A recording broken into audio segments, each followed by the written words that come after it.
Thank you, David. It is BC and Calgary in the 2011 Canadian Football Hall of Fame game as we pay tribute to 7 new inductees into the Howard Hall in Hamilton.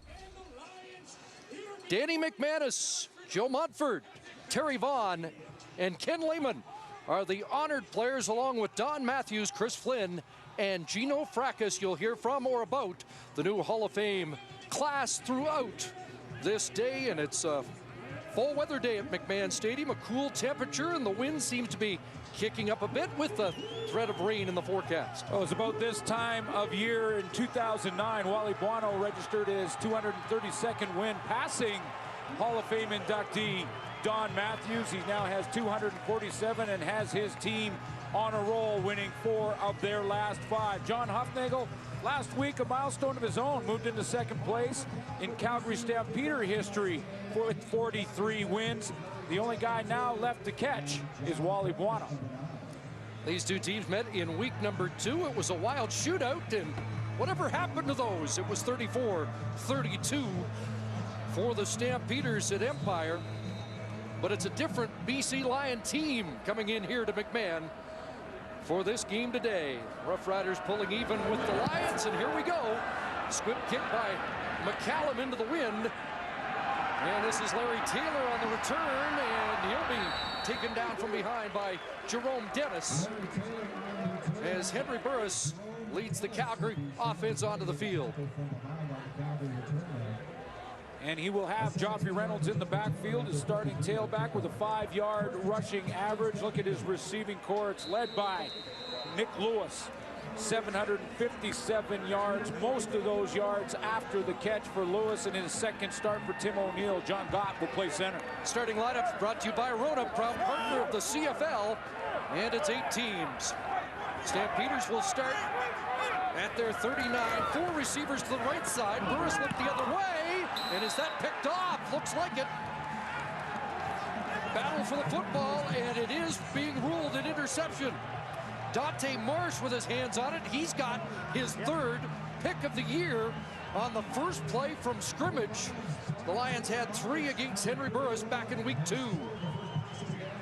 Yeah, his 3rd of the season, and Dante Marsh just runs the route here for Henry Burris. Not the start he wanted to get at home, a place that's been a bit of a struggle here for the Calgary Stampeders, as Dante Marsh just jumps that inside curl route. He knows he has help over the top with J.R. LaRose, so he can be aggressive underneath. What a start for the road team. Now a handoff inside. By the way, the Lions had 10 interceptions in the last 4 games coming in, and that suddenly stingy defense comes up with an early takeaway as the veteran corner Dante Marsh comes up with the ball. Good try, though. Good try. Hey. Might take too long getting over there. Might get there. Gain of 3 on that first running play. Second down at the Stampeder 46. And the Stampeders showing pressure here, picked up out of the backfield. It's Andrew Harris trying to stretch for the first down. Tossed out of bounds short of the first down by Malik Jackson. But a field position edge due to the interception for the BC Lions early on in this game. A punt here that's positioned properly by Paul McCallum, and he's been good at this all year long, is directional punting. And the Lions have that field position advantage.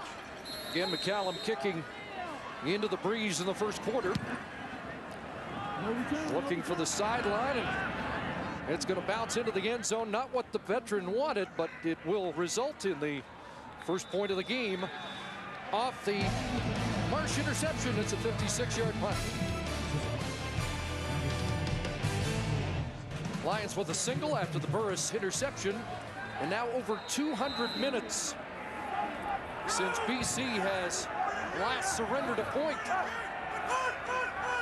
13 quarters and some confusion from the get-go here as flags fly, and early movement on that offensive line.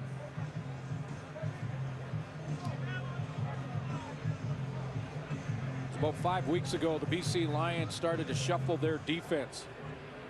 Mike Benavides moved Khalif Mitchell into the defensive line, changed the linebacking course slightly. Complete change to the secondary.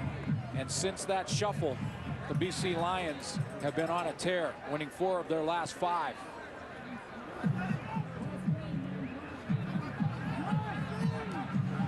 It's been 55 possessions without surrendering a touchdown. Not sure why we have so much confusion. And illegal procedure. Defense. They made the offense move. 5-yard penalty. First down repeated. haven't seen that. Yeah, offside defense, unless there was something that was said unless that Drew marked out a signal. It could have been Karan Williams. Looked like he was. So it's against the Lions. It's 1st and 5. And the handoff to Joffrey Reynolds. Not much there for Reynolds, coming off his best game of the year. 14 carries, 80 yards a week ago. Well, let's take a look at that shuffle in the BC defense. Khalif Mitchell moves in. Last week had his first 3 sacks of the season, 3 in 1 game. They moved Anthony Reddick to linebacker and Corey Banks from linebacker to the secondary. So when you look at the secondary now, you've got Banks at halfback, Kachi Mwamba, who's played the last couple of games at safety. Tad Cornegate comes in 5 weeks ago, and Ryan Phillips moves to corner. And since those changes, this defense has been solid. Second down and straight ahead. John Cornish will run for the first down. Stampeders coming off their best rush game of the year with 182 yards in Edmonton. And for a team criticized for the run game, they're #1 in the league. Yeah, they now lead the league. In fact, that was one of their best offensive performances. What a hole by that offensive line for John Cornish of the season. When you look at that 182 yards you mentioned, Chris, and also 490 net yards. When they got their run game going, everything else worked better. John Gott getting a lot of credit for better communication on that offensive line at the center spot. Looked like Nick Lewis was offside, and a sidearm delivery from Henry Burris is incomplete. You mentioned John Gott. He moves into center. It's a second start for him for Tim O'Neill. That was one adjustment in the offensive line made by John Huffnagel. The other is, you know, they get Edwin Harrison back. And when you get the guy that was the projected starter at tackle back in the lineup, all of a sudden your offensive line looks and plays that much better. Calgary, number 82. That penalty's declined. Second down. Was Nick Lewis who was ahead of the play. Penalty declined, and it will be 2nd and 10.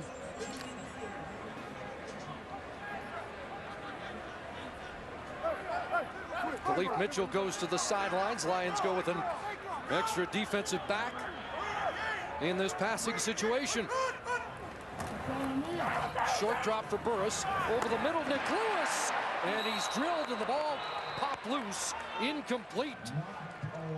J.R. LaRose closing, and he delivered the big hit on the durable Nick Lewis. Well, first of all, Henry Burris had to kind of lay it up there for Nick Lewis because of the underneath coverage by the BC Lions. So he had to put a little bit of air on this football and couldn't protect Lewis. That left him a little bit exposed. And J.R. LaRose, who's going to play some safety here this evening, comes in with a big hit. Knocked that ball loose. There's Marco Iannuzzi as Burke Dale's high punt, and Tim Brown will field that inside his 5. John Cornish downfield quickly. And Brown out at the 10-yard line. Tackled by Justin Kahn. Well, you know, there's a few future Hall of Famers in this game. There's one of them sitting on 899 career catches. Next being number 900, and G-Roy Simon also trying to track down Alan Pitts. He is 342 yards behind him, and of course Milt Stegall just over 600 yards behind the great Milt Stegall. Lions starting at their 10 after Tim Brown fielded that punt inside his 5-yard line, and the toss will go to Brown, and they'll buy a little extra real estate with a gain of 7. Juwan Simpson on the scene along with Darren Stone. Yeah, I think there's a bit of a mistake for Tim Brown to let that punt go and not go into the end zone. He will play a little bit of that tailback spot along with Andrew Harris, who is drawn in as the starter. There's Geroy Simon, 117 yards for Simon on 6 catches a week ago. And then in the offensive line, that same group that has now played together for 8 games. Left side of that offensive line, former Stampeders, both Newman and Archibald. Second and short, then Lule tried to gun that in. It's incomplete with Jeff Tisdale there defensively.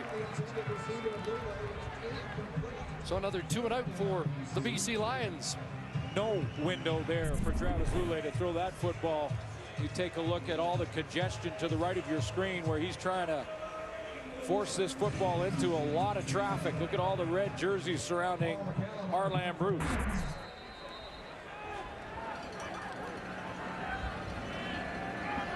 So Larry Taylor waits around midfield as McCallum gets set. Wind seems to be gusting into the face of the Lions. But McCallum delivers a nice punt. Taylor driven back to his 45. And he is met and drilled downfield. Jamal Lee with great cover on the punt team for BC.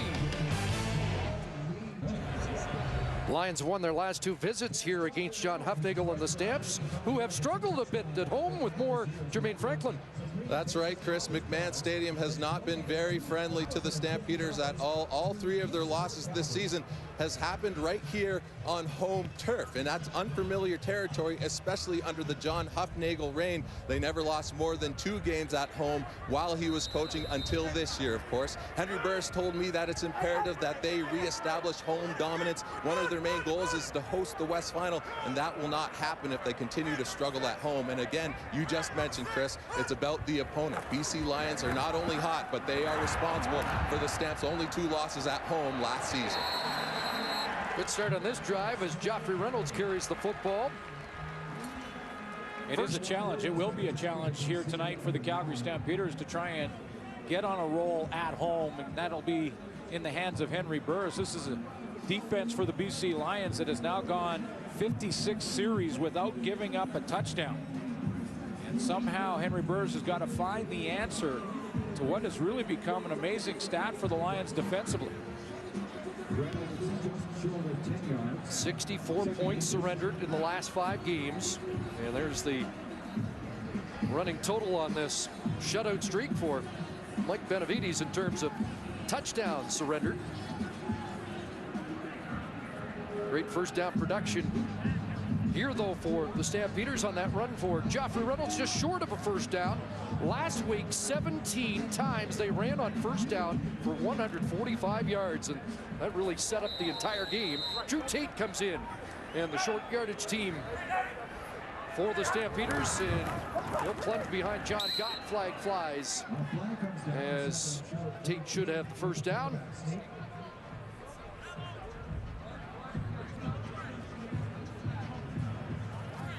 There is no infraction on the play. Calgary number 56 had reported. Result of the play is a first down. Randy Chevrier coming in the short yardage situations. To follow up on Jermaine's story, I think Calgary Stampeders and their different records at home and on the road. John Hufnagel was on a roll against his former boss, Wally Buono, winning 8 straight for the last few. First down, and there's Nick Lewis for the catch. And Lewis able to fight off the first contact and get some extra yards and come up chirping. He's usually tweeting a lot prior to these games against his friends in BC. Well, this is his play. He runs that patent out and then turns up and usually picks up as many yards as he's run the route. He picks up that many after with the football in his hand. Just slipped away from Ryan Phillips, and now pass over the middle complete to Anthony Parker, who had a little breakout game as a rookie last week with a couple of catches. Well, you saw Nick Lewis on the previous catch, and he let everybody know that shutout streak, touchdown-wise, ends today. It's time for him to give a touchdown. That's it. You know, the hourglass is tipped. You know, it's running out. It's time for them to give up a touchdown. I don't think they can honestly say they're going to come down here and shut us out. And if they come in with that game plan, they're going to be disappointed. Ball dropped there as Parker, the intended target. And look out, Henry Burris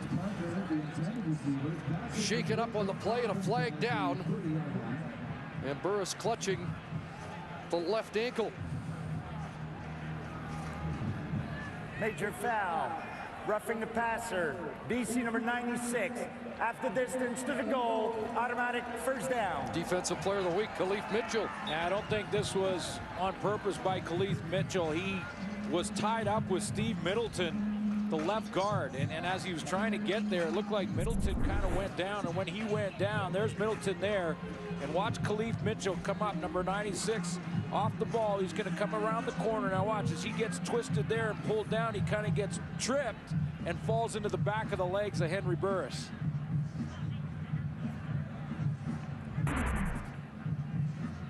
So Drew Tate is warming on the sidelines for Calgary. Hard to gauge the severity of the injury, but you know Tate has to come in for the next 3 plays anyway. And Pat Clayton works on the 13-year veteran, Henry Burris.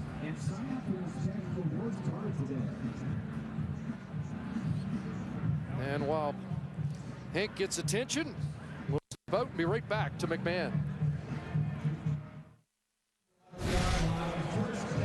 Well, moments ago, Henry Burris got up and he's not happy. In his mind, a late hit that was a dangerous one.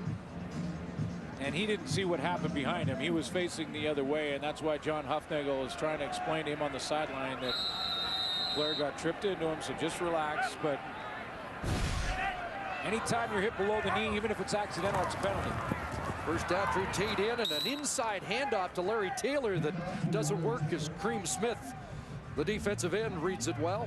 You're right, though. Minimum reps, except for in short yardage for Drew Tate, and he's now got to stay out for 2 more plays because the training staff went to get Henry Burris. So he's either going to finish his drive or they're going to have to kick a field goal, and it's a lot of pressure coming right off the bench cold for Drew Tate. Dave Dickinson will go 2 backs here with, well, Rob Cote comes into the game as a tight end as they go to the double tight end formation. And here's Tate into the end zone, and that skips short of the intended target. Good coverage by Tad Cornegay in the corner on Nick Lewis. Yeah, and I think Nick Lewis fell down as he came out of his break. He was trying to run that out that he runs so well. We've already seen him catch one of them. Watch him go one-on-one here. He goes up the field on Corey Banks. Just slips coming out of his break. Corey Banks continues on and had the best chance at that football. And Nick Lewis knew it was intended for him. So Rene Paredes comes in. Rob Maver is healthy and ready to go, but the Stampeders sticking with Rene Paredes for the near future, according to John Hufnagel. And he sends that 17-yarder through, and the Calgary Stampeders are in the lead, 3-1 here. Rene Paredes has earned that. I mean, 21 of 27 with a long of 50 in his time with the Calgary Stampeders. And when you've won 5 of your last 6 games as the Calgary Stampeders have, you don't want to make many changes. So John Hufnagel will stay the course with his kicking game, at least for now. Been a slow start for the BC Lions. A couple of 2-outs. So far in this game, Travis Lulay will try and kickstart the offense. Inside fake, Lulay scrambling. And he'll get up to the 40 and have 5 yards. Just 1 carry in each of the last 3 games for Travis Lulay.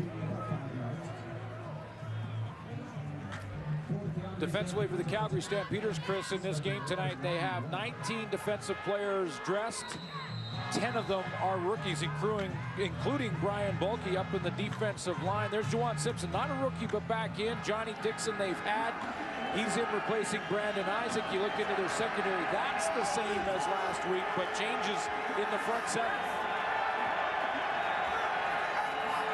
2nd and 5. Across the middle, and there's the catch by G. Roy Simon, number 900. In his distinguished career.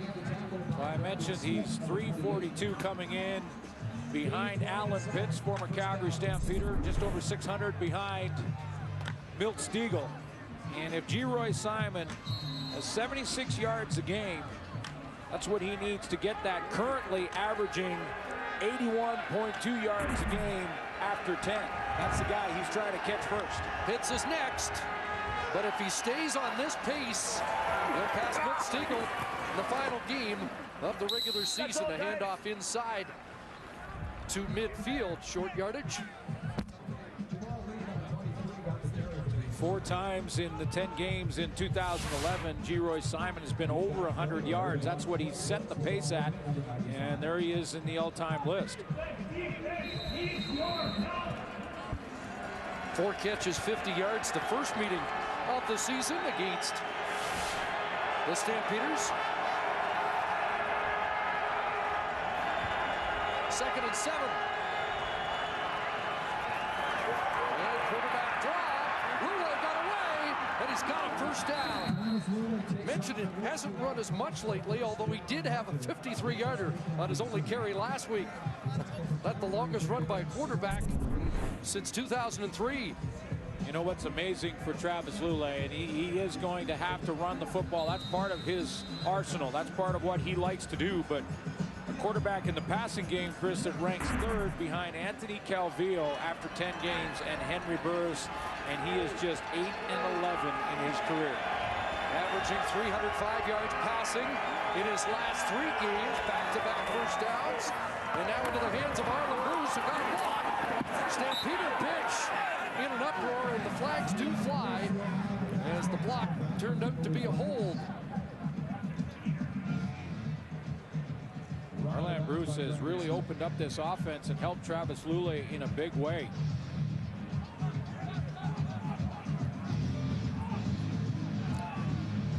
Looked like Akeem Foster got his hands on one of the Stampeder defenders, trying to spring Arlen Bruce loose. 4 games since arriving, Arlen Bruce has caught 6 passes a game for an average of 62 yards. And it is taking the football away from guys like Sean Gore a little bit, the youngsters in there, but it sure opens up a lot of space for players like Geroy Simon and Akeem Foster on the outside when Travis Lule has another target. That time Foster caught on the holding. Holding, BC number 88. That penalty's declined. Major foul, face mask. BC number 88. From the end of the play, 15-yard penalty, 2nd down. So a double whammy, and it marches the Lions back 15. Oh, we'll see it all right here. There's the block out in front of Arlen Bruce by Akeem Foster, and not only is it holding, but it's holding by the face mask.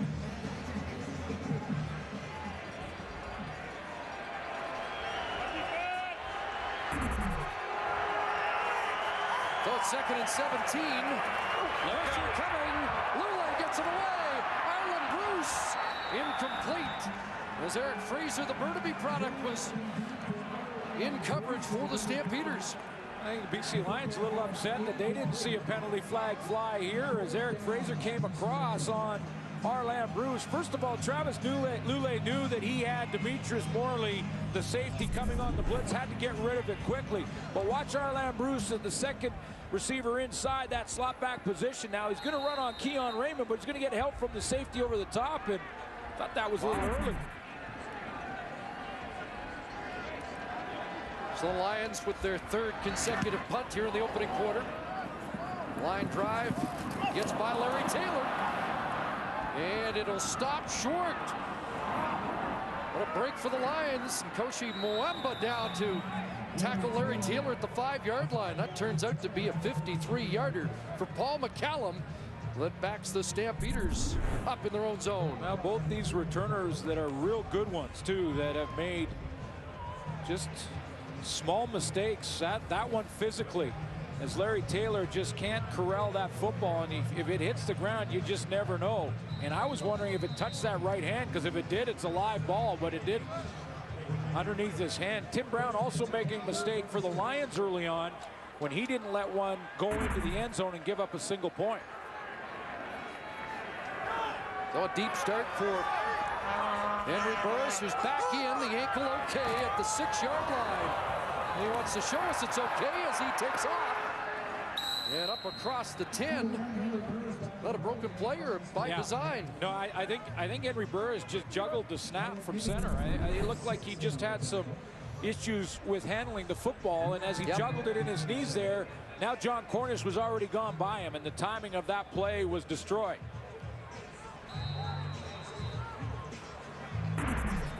Brent Johnson in on the stop. Johnson, who rotates through that defensive line of the BC Lions. 86 career sacks. Speaking of future Hall of Famers. Yes, I was going to say that. There's a bunch here today. And on second down, Burris scrambles in trouble. Escapes for the time being and still going. What a first down. Nothing wrong with the ankle, folks. He's okay. Wow. Well, he leads all quarterbacks running the football with 294 yards coming in, but you won't see many as pretty as this, as he just bobs and weaves, dances his way around, I don't know, 3, 4, 5 would-be BC Lion tacklers. I mean, pretty much the entire defensive line had a shot of him. That's magic from Henry Burris. 14th time this year he's carried the ball for 10 yards or more.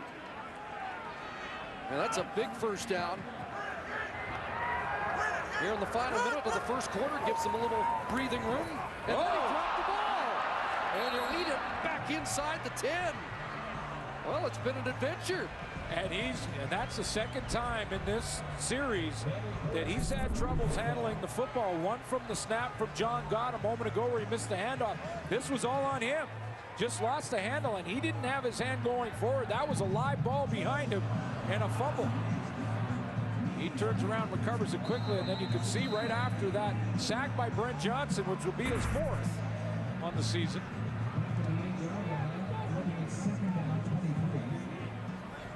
And that should go down as a sack for Brent Johnson. Yeah. So it's 87 for Johnson. 2nd and 23, final play of the opening quarter over the middle. Nick Lewis up at the 30-yard line. He'll be close to a first down. That's the end of the first quarter of the Hall of Fame game. Boy. Well, what a thrill it is to congratulate Danny McManus in the Hall of Fame. A brilliant 17-year career. Winnipeg, one of the all-time great plays. Calgary fans don't want to see that one. This is my favorite Danny McManus moment from the 94 Great Cup. Great speed around the edge. Boy, you were a mobile quarterback, weren't you? I finally caught some heat from Coach Matthews on that 1-yard run. So it's just a great evening. Last night was wonderful. The Calgary Stampeders done a great job, and just to go in with the group that you're going in with, you know, I don't have to face Coach Matthews anymore. I don't have to see Joe Munford come chasing me and watch Terry Vaughn catching passes. And thank goodness I didn't play against Ken Lehman, because that guy could hit. So yes, he could. No, it's been great. It's been a wonderful time. I loved what you said about having your quick release, and that's the thing that I think people will distinguish your career about, your quick release and getting rid of the football. Why did you do that? I don't want to get hit. I read the first page of that rule book. They can't hit you if you don't have the football. So I made sure, I told the guy, someone's going to catch it. Wasn't it one year you were sacked less than 10 times in a whole season? Seven times. That was great. That was a lot of dinners, a lot of beers for that offensive line group, but they did a great job. And that's when I say, I'm not going in myself. I'm going in with a bunch of teammates, and that's what the neat part about. Hey, stick around and be with us for a bit. You did finish up with the Calgary Stampeders. Thought they might have to give you a call there when Hank went down in the first quarter. There's a pass to Johnny Frazandi, who was shut out last week, but he's got a catch here. Danny, I want to ask you about that 99 year and just your teammates and what a, I mean, you won almost everything you could that year. Oh, we did, and that was a group of guys that after every game, we look at it and said, how did we win? You know, we had some characters on that team in the locker room, but when it came time to get in between the white lines, the guys fought. You know, we were a big band of brothers out there, and Coach Lancaster let us show our emotions. And it was just a run that we made. And after the 98 losing to Calgary, we knew we'd get back in 99. We had to change the score. Boy, you changed it in the first half of that game. That was so memorable. Two names, you mentioned one, Ron Lancaster and Darren Flutie. When I think of Danny McManus, it's like those two seem to be connected in some way. Absolutely. I owe a lot to both of those guys. Coach Lancaster really giving me the opportunity to run his football team, and I never wanted to let him down. Never wanted to let him down, RD down. But to have a guy, a receiver like Darren Flutie, who was another set of eyes for me out there, he was great. Not only did he catch balls, but he opened up passing lanes for other receivers like Andrew Grigg and Mike Morielli. First down, and the handoff to Cornish up across the 45-yard line for 4. I want to take you back, way back now. You're coming out of Florida State, and you arrive in Winnipeg, and your first thoughts of the Canadian Football League when you first arrived in Winnipeg? My first thoughts is seeing the other sideline. That was a long way away. And at that point, we were playing with those Spalding balls that looked like rugby things. And the ball just wouldn't fly right. I said, there's no way I'm going to make it up here. These guys are going to see me for about a week, and they're going to send me back to sunny Florida, which about a week later, the snow came to Winnipeg and never left. So it was truly a great experience and a great opportunity there. 2nd and 6. Look out. That one broken up.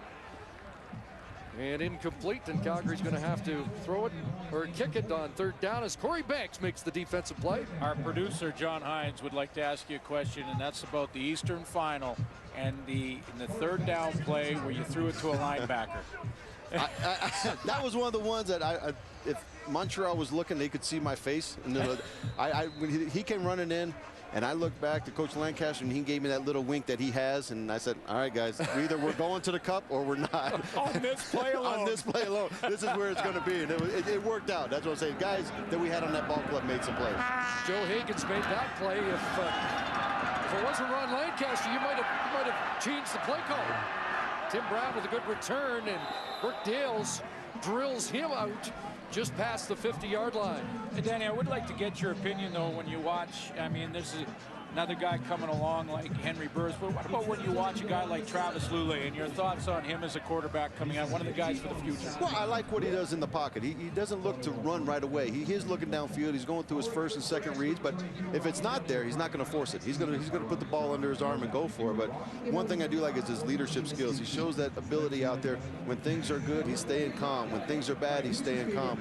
And that's important because there's some guys in the huddle that are looking at you to see where your emotion signal is, and I think he's got some great leadership skills. Well, we couldn't be happier for you, Danny. Yes. See your families here. It's a big weekend for all of you, and thanks for joining us. Thank you very much, guys. I appreciate it. Hall of Famer Danny McManus. We'll be right back to McManus Stadium after this.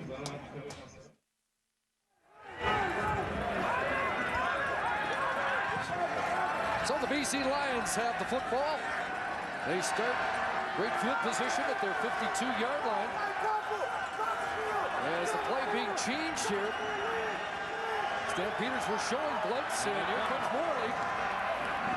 Gets it away quickly, and G-Roy Simon taken down very quickly by Brandon Smith, who always gets the tough matchup assignment in that Stampeder secondary. That's the leadership that Danny McManus was talking about with regards to Travis Lulay and how he can, at so young a stage in his career with just 19 starts, to step in and recognize defenses quickly, have the, be able to just have the composure to stand up and change the play at the line, pick up that blitz and hit his go-to receiver in G-Roy Simon.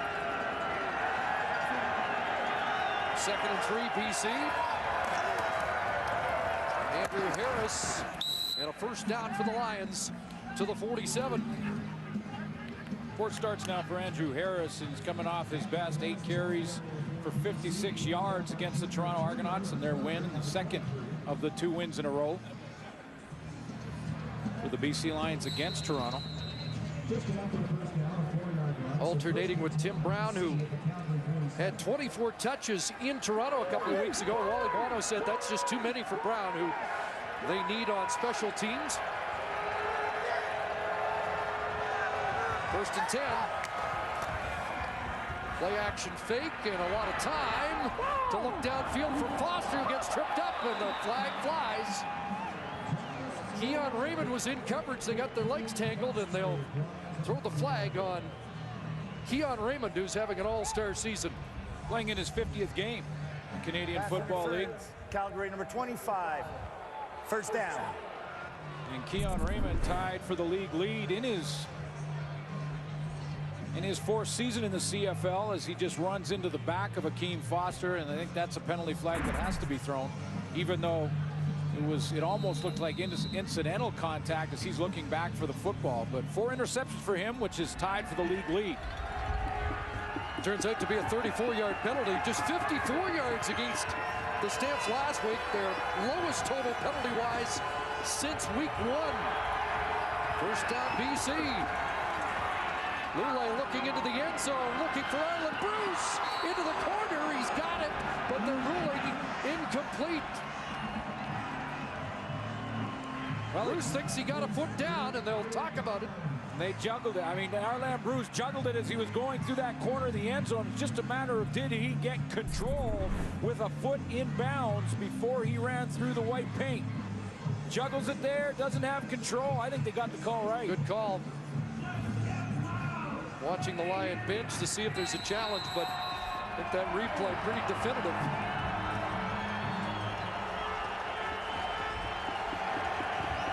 Amazing he made that catch over the shoulder, even though he ran out of room. So 2nd and 10 from the Calgary 13. Here comes the pressure. Lule dancing, shovels. Harris to the 5, stretching out. He's got a first down. Short of the pylon. They'll mark him out at the 1. Andrew Harris is trying to pick up the blitz and help in the blocking schemes. He's in the backfield with Travis Lule, and then after he tries to pick up a block here, which he does, a nice cut block, he gets up and becomes an option as a receiver. An alert play by both the quarterback and the running back. This is an area that the Lions have struggled in. 8 for 19 in the red zone, 41% touchdown in their last 6 games. Really, as Travis Lule has become more and more seasoned, one of the few things that he has struggled with. Jarius Jackson now into the game on 1st and goal from just outside the 1. Rolly Lambala, touchdown. There are flags as the fullback is airborne for a major score. Juwan Simpson. Calgary, number 8. Penalties decline. Touchdown. Darren Stone was offside, and the Lions have a major. I was going to say, Juwan Simpson looked like he timed up his jump to go over the top and try and catch the ball in the backfield.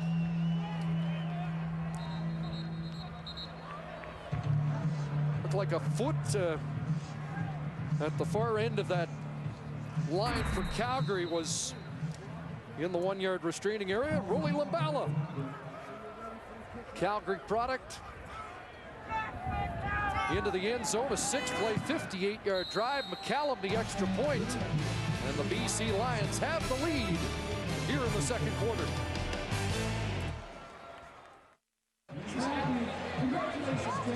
There is another one of the new inductees, Chris Flynn, who's standing by with Jermaine Franklin.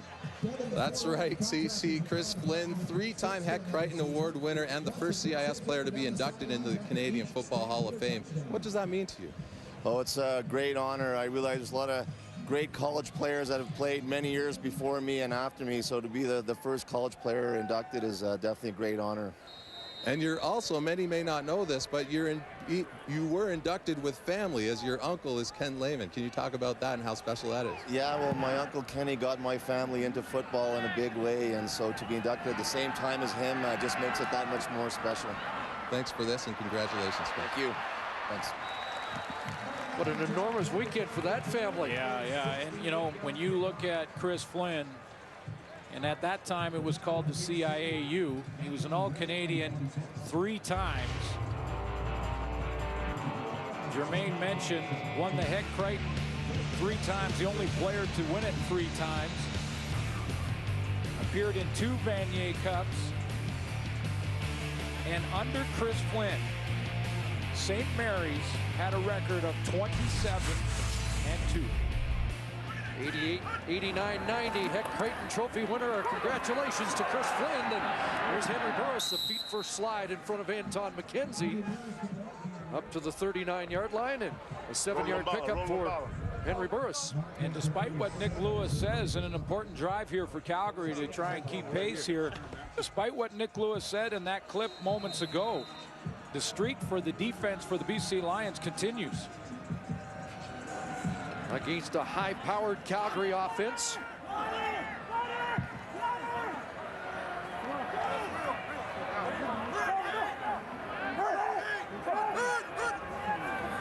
Second down, short drop. There's Lewis, and he converts once again on second down, as he so often does, 16 times coming into this game with second down conversion catches. And his next catch for Nick Lewis will be the 600th of his career. Yep, number 599 for Nick Lewis. We've seen number 900 for G. Roy Simon. And Lewis continues to pile up the stats in his 8th year, and it's loose on that bench. John Huffnagel with the smile as Lewis goes to the sidelines. Quick hitter, complete. Robbie Bryant the catch in front of Dante Marsh. Robbie Bryant with only 6 catches in the last 3 games. Yeah. And I wondered if it had anything to do with that hellacious hit he took in Saskatchewan in that late stages of that game, the game prior to that 3-game stretch. Yeah, because in those 3 games, you mentioned just 2 catches a game and just averaging 23.3 yards per game during that stretch. So, you know, maybe a combination of that, but also that Henry Burris has had a little bit of an issue throwing the wide side out, and that really is Robbie Bryant's play. 2nd and 3, and Joffrey Reynolds stuffed Anton McKenzie. The Will linebacker was in the backfield to greet Joffrey Reynolds. And he has been on a roll the last 6 games for Anton McKenzie. 32 tackles. His best football, I think, as a BC Lion has been played over the last 6 games. And he's playing right down Main Street here for the BC Lions on defense. He sees John Gott pull around him, steps into the hole, and has Joffrey Reynolds for a loss. Defensive game ball a couple of weeks ago in Toronto with a dominant performance. That's his 9th tackle for a loss on the season. Here's Dales with the boot, one hopper, and flags fly as Tim Brown plays it, and no yards will be the call against Calgary.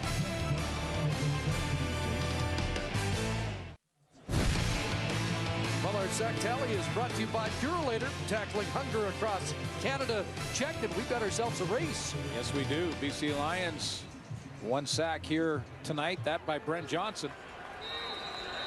They close in on the Winnipeg Blue Bombers, who play tomorrow in Montreal. Bombers, who had a big lead in that department. Lions have the football. Starting at their 31, the handoff inside, and Andrew Harris stretching out close to the 37-yard line. CFL on TSN football action continues tomorrow. Big battle for first in the East. The Bombers traveling to Montreal to take on the Alouettes, who are 2 points back. Live coverage beginning at 1 Eastern, 10 a.m. Pacific on TSN and TSN Mobile TV. That was last year's Hall of Fame class. There's Don Narcisse, former teammate of mine. Alfred Payton off the edge when you talk about Joe Mumford going in this weekend.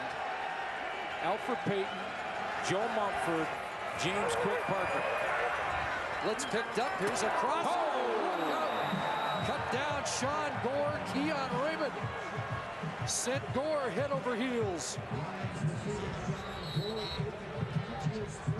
And Gore needs some time.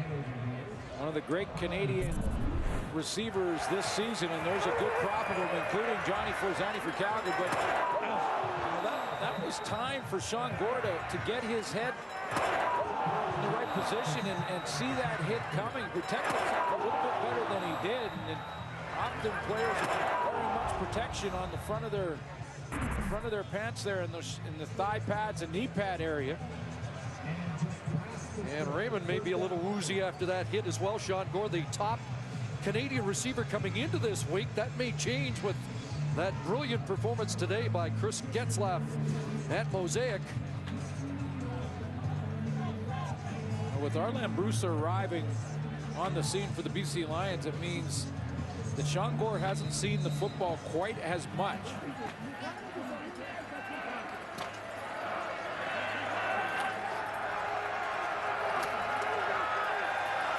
So it's a first down up at the 41-yard line. And the handoff for Harris up to the 45. Arlan Bruce has come into this team 4 games ago. He averages 6 catches per game since his arrival for the BC Lions. In the first 5 games of the season, Sean Gore was averaging almost 6 catches per game, around 5.4. And since Arlan Bruce arrived, that total has dropped to 2 catches per game.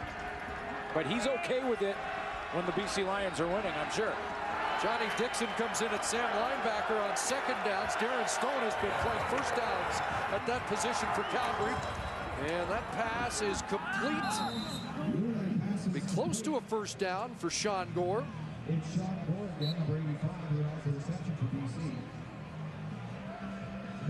Sean Gore is still looking for his first touchdown. And 100-yard game, but Wally Buono, what an opportunity to break 2 promising young Canadian receivers, and Akeem Foster and Sean Gore, into the lineup with number 81 as the mentor.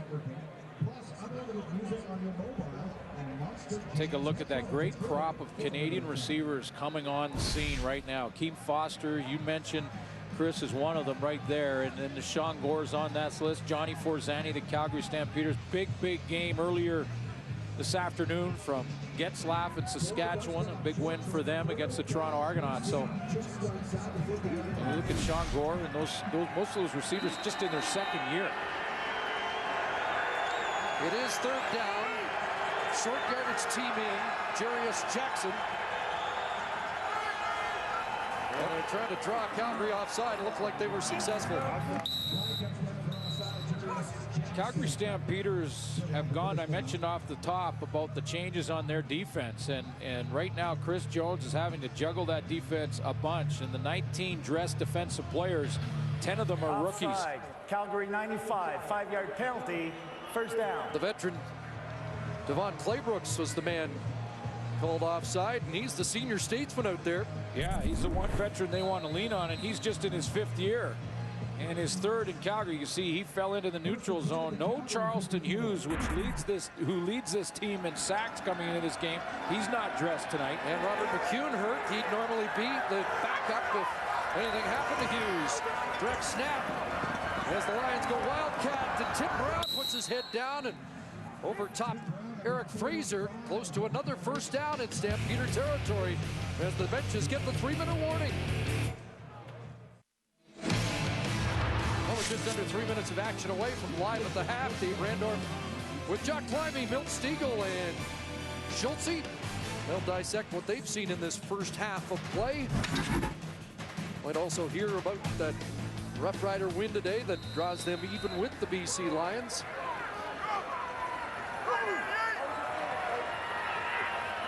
Second and about a yard, and again Jackson in. Rolly Lambala taken off the right side, and that's an easy 5-yard pickup for Lambala.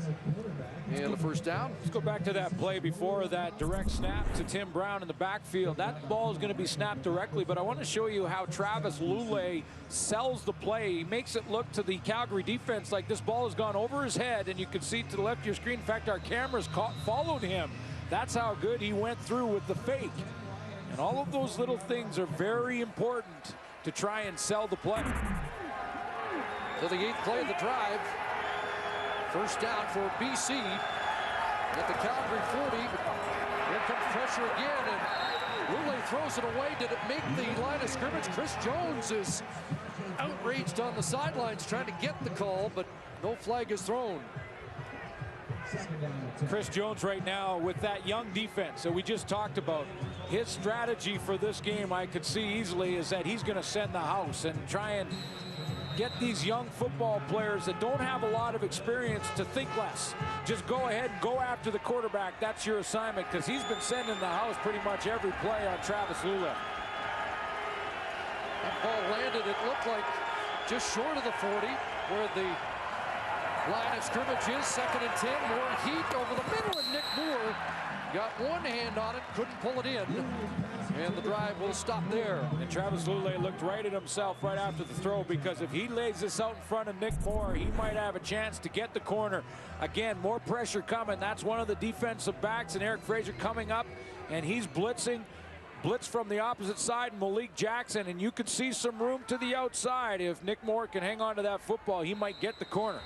So instead, Paul McCallum comes on, and this will be a test of his field goal streak. Longest of the year, 46 for McCallum, and this is from 47 out. Looking for his 22nd in a row, and McCallum's got it. How about Paul McCallum as he just keeps on keeping on? It has been amazing. And really, you mentioned his streak. His accuracy, #1 in the CFL, over 90%, 93.1%. If you look at his last 6 years, he's at 85.8% in his last 6 years as a BC Lion. And there's the streak that he's after and that role that he's on. 28 for 30 now, 93.3%, and in pursuit of your old buddy, who obviously had an advantage because of his holder. Well, I'm glad you brought it up. You're talking about Stu Fraser, right? That's exactly who we're talking about. There's Dr. Reynolds with that catch. Dante Marsh slows him up. It's an 8-point BC lead here with just over 2 minutes to play. And a quiet Calgary offense against the BC defense. You know, I talked to Paul McCallum about the streak after, and you know how you're dealing with kickers and you have a conversation with them and you want to be careful not to jinx them, right? And so I went up and I said, you know what, Paul? This was just before the game. I don't even want to talk about how well you're playing. He goes, I don't care. And he said, I'm not one of those guys that think something's going to come out of the air and jinx me or anything like that. There's not many of those, are there? And there's a stuff again on a short yardage play as Solomon Elamimian was there. He goes, it doesn't matter what you say. I'm either going to make it or I'm not going to make it. Well, I'm glad he said that, because we get heat talking about trying to keep the streak alive, like they're listening to us in the booth. Well, he's the senior statesman in the Canadian Football League. And he's not buying into any of that superstition or any of that stuff. Boy, Lions defense has just come up big again. They have, with that stop, discouraged the Stampeders from even trying a 3rd down gamble. And Burke Dales and the punt team comes out. And the streak for that defense continues. And this is getting very interesting. Again, if you just joined us, over 199 minutes. 13 quarters coming into the game without allowing a touchdown, and we're getting late into 2 quarters here today. Here's Calgary native Mirko Iannuzzi, who had to buy a lot of tickets for family and friends. The St. Francis High School product on that punt return, taken down quickly on this Hall of Fame game. And here are the inductees. We've already heard from Danny McManus. We've talked to Chris Flynn on the sideline. You will hear us talk about every one of the 2011 Hall of Fame inductees, and what a class. I mean, Terry Vaughn, Joe Mumford, I mentioned, along with Quick Parker and Alfred Payton, 3 guys that really redefined the rush end position in Canadian Football League history. I saw the feature on Don Matthews with Brian Williams in the pre-game show. Big pressure. Lulay gets it away. G-Roy Simon got separation. Now the ball comes loose, and they're going to rule incomplete. Thought he had it, as it looked like a veteran push-off on Brandon Smith. Gave him some room to make that play. Well, clearly this is going to be the game plan for BC offensively now that they've seen what Calgary's trying to do to them defensively, and that's send the blitz. So it's going to be one-on-one for G-Roy Simon. This is Brandon Smith. He gets in there and pulls it out, but it's all blitz on Travis Lulay. Here comes Malik Jackson. He's the free man this time. Gets a little piece of Lulay in that throwing motion. Although the ball was in pretty good position for G-Roy Simon to get a crack at it. So at the 26, it's 2nd and 10. Fraser drops off this time, but The rush is on again. Lule hit. He wants Arlen Bruce, and that ball sails into the Lions bench area, incomplete. So Calgary will get the football back one last time in this first half. You know, it's going to be tempting for Jacques Chapdelaine, the offensive coordinator for the BC Lions, and Travis Lule together. It's going to be tempting for them to try and go deep against this blitz all the time, but that can create a bunch of 2-and-outs, quick 2-and-outs, and get your defense back on the field and then tired by the end of the game. So they've got to try and stick with their game plan, even though they're seeing the blitz. Boot by McCallum. It's picked up by Larry Taylor inside his 35. Changes direction. And then we'll step out around the 50-yard line. So decent field position and 51 seconds to work with for Henry Burris and the Stampeder offense here late in the first half. Now can Henry Burris find the answer and break the streak that the BC defense have going right now? Mike Benavides has found the combination. Talked about the changes in personnel. They're playing with great confidence. The biggest improvement, their front seven. And maybe more specifically, that defensive line. The last 5 games, they've allowed an average of 209 yards per game passing. None over 250 in that span. Here's Burris throwing, and he's got an open man. Kenyon Rambo's got a catch for the first time today, and Corey Banks will toss him out. First down Calgary at the 47-yard line. That's first time that's been pretty good protection up front for Henry Burris. He had lots of time to step into that throw, and Kenyon Rambo on that speed cut. He knows the ball's on its way as he comes out of that break. Has good separation on Corey Banks. Rambo coming off his best game, 121 yards in the Labor Day replay in Edmonton last Friday.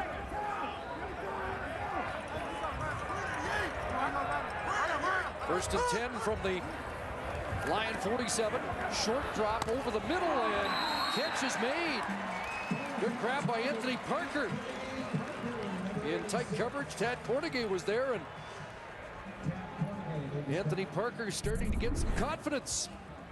He's in the slot back position right behind or beside Nick Lewis, working in tandem with him in combination. Runs the curl, ball put right on the money, and he makes his 4th catch, his CFL career. Number 3 pick in the draft out of the University of Calgary.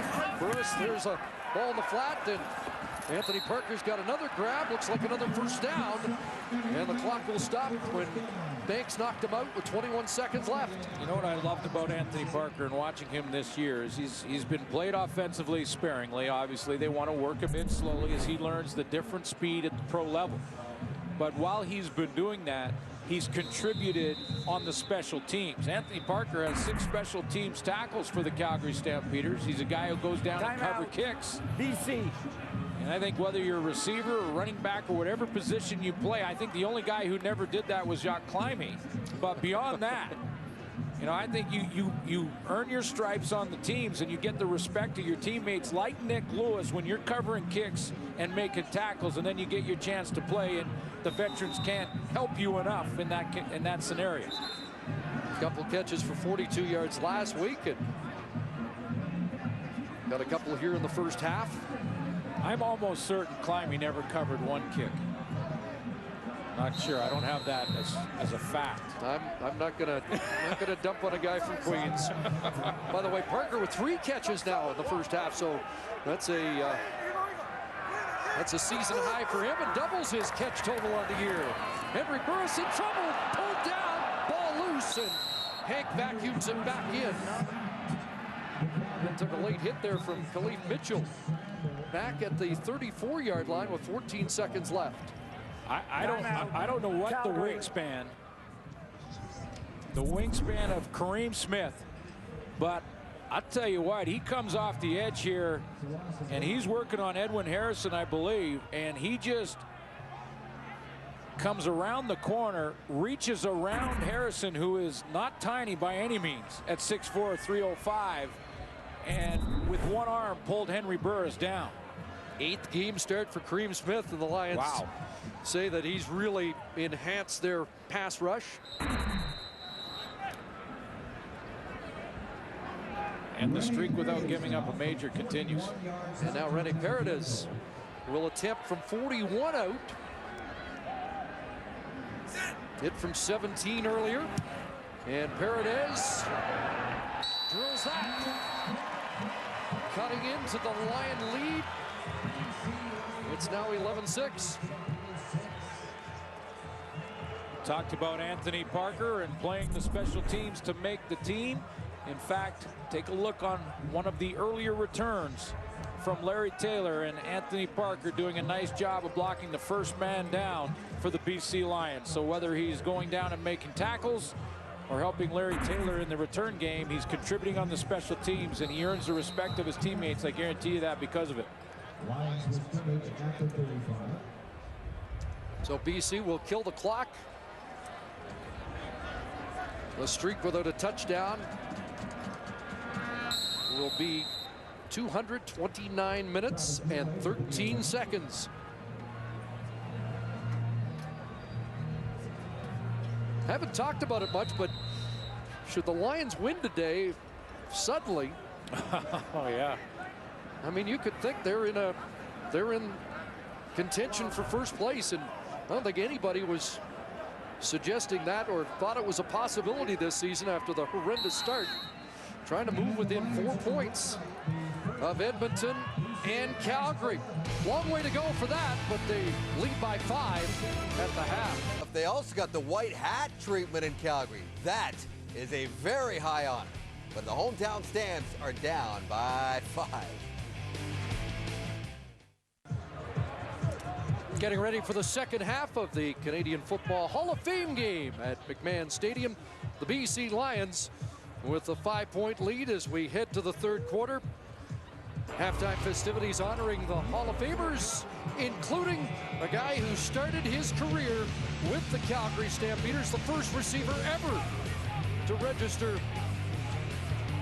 1,000 catches in the Canadian Football League, a Grey Cup champion in Calgary, and also with the Edmonton Eskimos in 2003.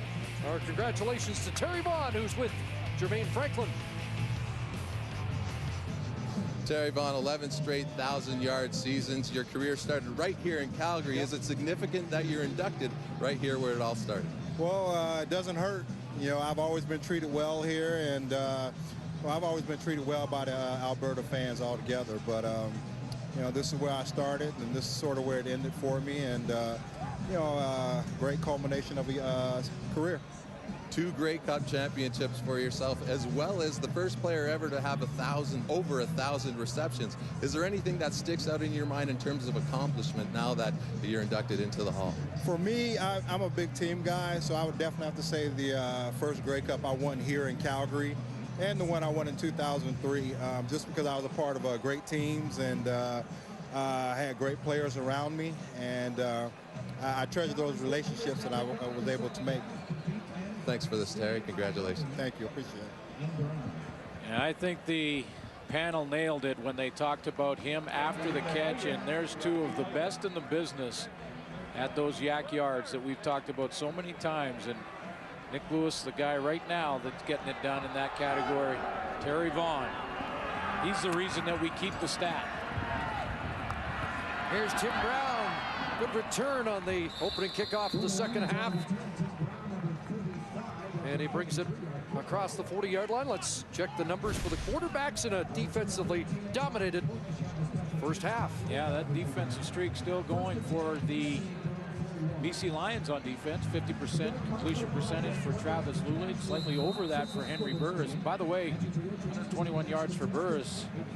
Now passes Tracy Ham into 7th spot all time on this Hall of Fame weekend.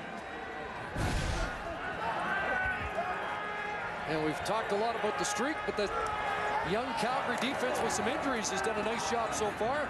Here's the shovel pass inside, and Tim Brown will power his way to the 51-yard line. Torrey Davis there on the stop.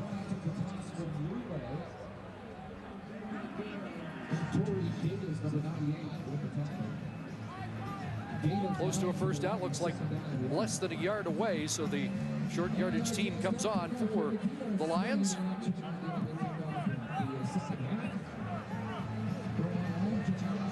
You know, you wonder why this defense is playing so well for BC. Well, part of it is because of their offensive production and the fact that they are starting to control the football and win the time of possession battle.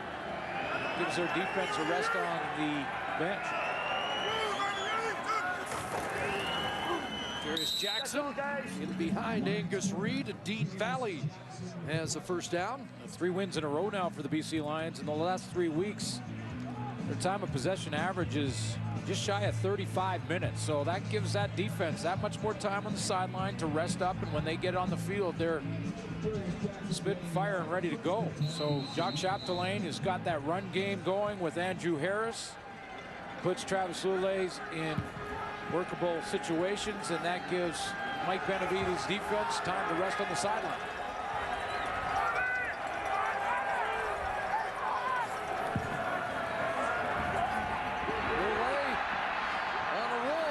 Takes off, and he'll get pushed out. That was Kevin Dixon. Got his hand on the quarterback and knocked him out. Let's see where they spot the ball. Looks like the 53-yard line.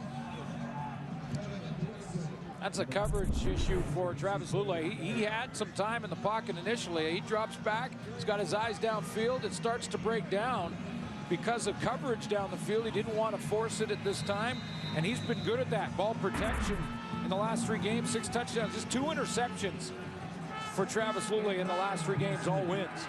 Talked about that Chris Jones pressure package. Lulez's been hurried 7 times. He's been hit 4 times. And he'll look at 2nd and 9. And here they come, Demetrius Morley. They shovel inside to counter it, and Tim Brown with a cutback into Stampeder territory has a first down. And it was that last cut that got him the first down. It looked like to me he was caught about 1.5 yards, maybe 2 yards short until that last move. He's going to start in the backfield, come underneath, and then it's just that little shovel pass in order to try and beat the pressure coming up the field from the Calgary Stampeders. But watch right at the end of the play. It's that last move right there that gets him in behind and then moving that chain. Great pickup for the Lions, 2nd in all-purpose yards in the CFL, behind only Chad Owens of the Argonauts.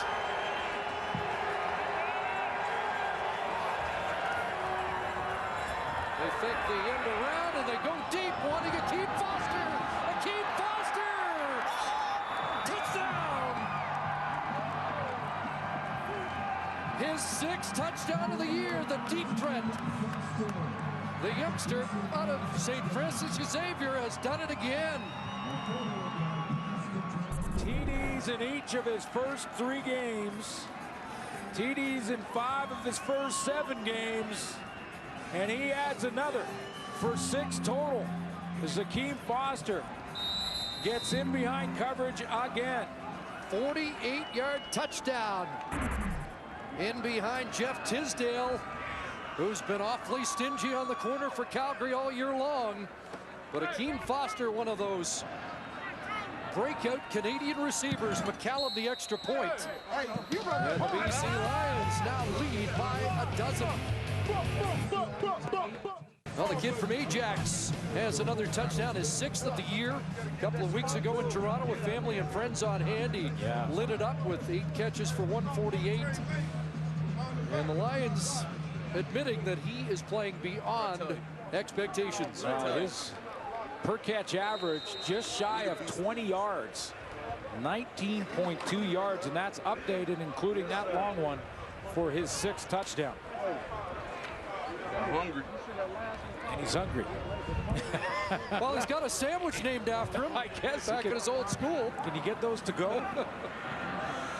And the kickoff bounces out of bounds, and that'll give Calgary great field position on the illegal kickoff. Akeem Foster in his first year really playing, his 2nd year in the CFL, but watch, he's playing like a veteran in the change of speed. Slowly, gradually coming off the line to try and lull Jeff Tisdale, a veteran in Jeff Tisdale, into false sense of security and then blow by him.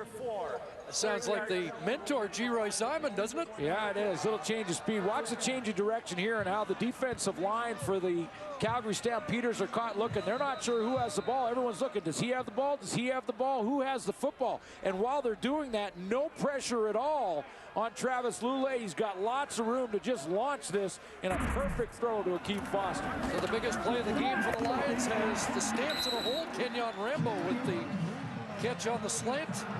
Brought down by Dante Marsh, but it's a Stampeder first down as they try to claw their way back into it. Now Dave Dickinson now really has more pressure mounting as this game goes on and trying to find the answer to this BC Lion defense. Their success last week against Edmonton in Edmonton was when they combined that great running game with the passing game. They don't have to abandon that just yet. 13 for Rambo, a first down up near the 52-yard line. Corner. The Gladiator last Friday, not much there on his first down run. Had 4 touches from scrimmage last week for 90 yards, 2 carries for 44, 2 catches for 46. But he caught your eye with all those special team plays he made and some key blocks. Yes, sir, he did. He had 3 special teams tackles for a total of 10 on the season now. Another guy who, even though he's a starter rotating in with Joffrey Reynolds, is also contributing on the special teams. One of the reasons he won the Gladiator Award a week ago. 2nd and 9. Anthony Reddick looked like he was offside. The pass incomplete. They're going to call interference on Jerome Dennis. So flags all over the field. And it looks like they're all on BC. There's no question that Anthony Reddick, unless he saw someone flinch in that offensive line, he was definitely in the neutral zone. Again, he's replacing Corey Banks. He moves into the linebacking core, a little bit heavier, a little bit bigger.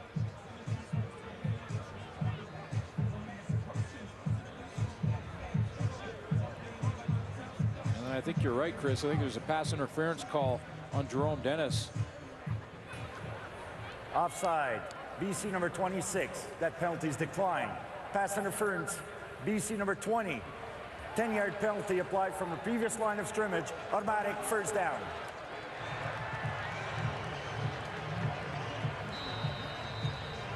Jerome Dennis is going to roll in and play in passing situations, and he's in coverage here. Comes down quickly on Romby Bryant, and you can see the contact well before the ball arrives. There's a pump. He's got Romby Bryant loose, and Bryant's got it down at the 15-yard line. I saw it right from the snap of the football. The pump on Ryan Phillips. They've been setting it up a little bit by trying to throw underneath and those outs to Romby Bryant. And next time they get him on the double move. And you can see how far behind Ryan Phillips is in that trail position. He's looking for help over the top from J.R. LaRose, who doesn't get there quite fast enough. Bryant holds on. It's a 31-yard play. Larry Taylor checks in. Cornish shooting behind Henry Burris. Over the middle, there is Taylor, touchdown!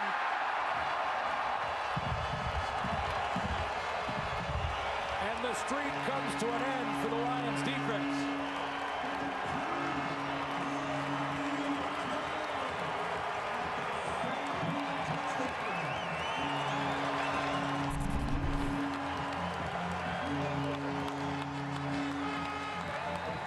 Cornish vacates the backfield. And Larry Taylor, lined up in that slot, comes underneath right over the middle. And he finds the answer. 235 minutes and 26 seconds by my rough calculation. The touchdown streak has ended for BC. Linebackers always locking into backs. There's Larry Taylor with John Cornish vacating the backfield, and he's going to influence 2 linebackers, Solomon Elimimian and Anthony Reddick. They both take too far of steps to the outside with Cornish. That opens up Larry Taylor over the middle, and he does the rest, breaking the BC Lion defensive streak. So a good response for the Stampeders to tighten this thing up. And a line drive kick fielded by Tim Brown back at his 15. And Brown across the 35 with the flag down. As we head to the sidelines, another special guest with Jermaine Franklin. Very special guest, Chris. Don Matthews, winner of 10 Grey Cups, 5 as an assistant, 5 as a head coach. Does any of those championships stand out for you? Well, I wish I could pick one because, you know, they're all so special. And they just, I just can't pick one. But all of them together, sometimes I think back and how did that happen? How significant is this induction? How was this weekend for your experience? The weekend was special, and it was made special for a lot of different reasons. One, it was beautifully hosted here in Calgary, but my children were able to come to the induction, and my wife and my child, and it was so special for them to see what was this football all about, and it's something I'll remember for the rest of my life. Thanks for your time, Don, and congratulations. My pleasure, thank you. Low hit as he delivered that football, and it sails high and out of bounds, incomplete. There was an illegal block against the Lions that as BC backed up at their 19. 22 seasons, 365 games, and 231 of them he won. He started his coaching career, Don Matthews, in Edmonton as an assistant in '77, was part of those 5 consecutive Grey Cups. The Edmonton Eskimos. And I played under Don Matthews, and I agree with Chris Schultz when he talked about at halftime, there wasn't a guy in the league as a coach that could recognize what he needed talent-wise and keep you on your edge from start to finish. 2nd and 10. Here comes the heat again. Lulay's got an open G-Roy Simon up at the 34-yard line. That's a first down. Taken down by Johnny Dixon. You can see what Travis Lulay's game plan has become with this pressure from the Calgary Stampeders, is trying to move around in the pocket, buy himself some time to allow his receivers to get open. He hit Akeem Foster on the deep route to try and beat the man-to-man, and then he used his legs to extend the play a little bit to find G-Roy Simon. 3rd catch, 34 yards for Simon on the day. That was 16-yarder and a first down. And an inside handoff, and here's Sean Gore. Oh, and he gets drilled by Brandon Smith up around the 49-yard line. Sean Gore has taken some hits, and he keeps getting up. Again, with young receivers, you have to have that column of check marks, and you got to say, okay, can he fight through adversity? Check. Sean Gore's shown that. Is he tough enough to take some big hits and bounce back up? Well, he's shown that here tonight alone. So the offenses are heating up. We've seen both teams with touchdown strikes in this 3rd quarter, and a couple of big first downs for BC to gain field position. And off to the short side, and Andrew Harris, the Winnipeg native, with a good run. Torrey Davis tossing him down, but the Lions have moved it into Calgary territory. Now, by formation, they get some help in the running game with Rolly Lumbala playing tight end to that side, and that just opened things up for Andrew Harris. One of the reasons it's been a big difference over the last 5 games for the BC Lions, coaching offensively. First part, the running game invisible when they lost their first 5 games out of the gate. That's changed. An 11-yard run by Harris. It's a first down. Stampeder 51.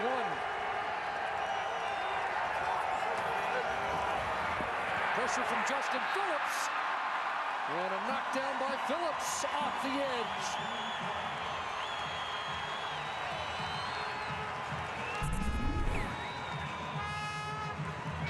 Well, Justin Phillips is quietly putting together a pretty good campaign. Guy that 17 tackles coming in, rotated into the defensive line. He's going to play a lot more reps here in this game tonight because of the fact that Charleston Hughes is not in the lineup. A big play there to put Travis Lulay on 2nd and long.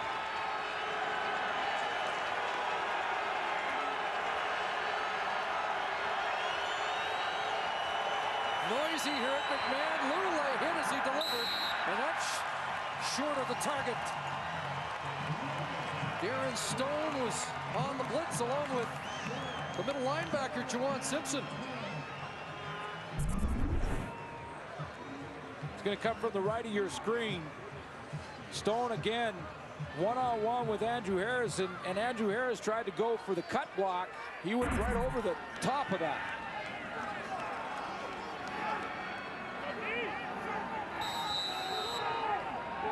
But the Lions did move it into Calgary territory. Paul McCallum is going to throw the out to the far side, and J.R. LaRose has it intercepted in front of him by Anthony Parker.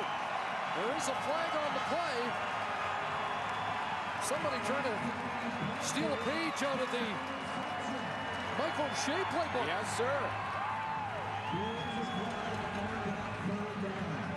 Noel Prefontaine puts a little more on it, though, when he throws it at Paul McCallum. There's a little bit of a wobble on that wall. I'm not sure what the penalty is, but well read by Anthony Parker. Illegal substitution. BC number 27. That penalties decline.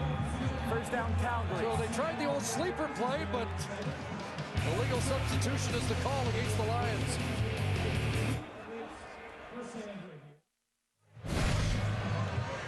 J.R. LaRose is the intended receiver, and watch how much ground Anthony Parker takes to get over there for the Calgary Stampeders.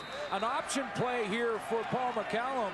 If he has a wide open receiver, he can go to it, but he wasn't open for long. Illegal substitution penalty against the Lions declined. Lion football at the 40-yard line, and Khalid Mitchell with a rude greeting for running back Joffrey Reynolds. Well, it was some kind of streak for the BC Lions defensively. Mike Benavides went 235 minutes and 26 seconds without giving up a touchdown until Larry Taylor found the answer. 62 offensive possessions.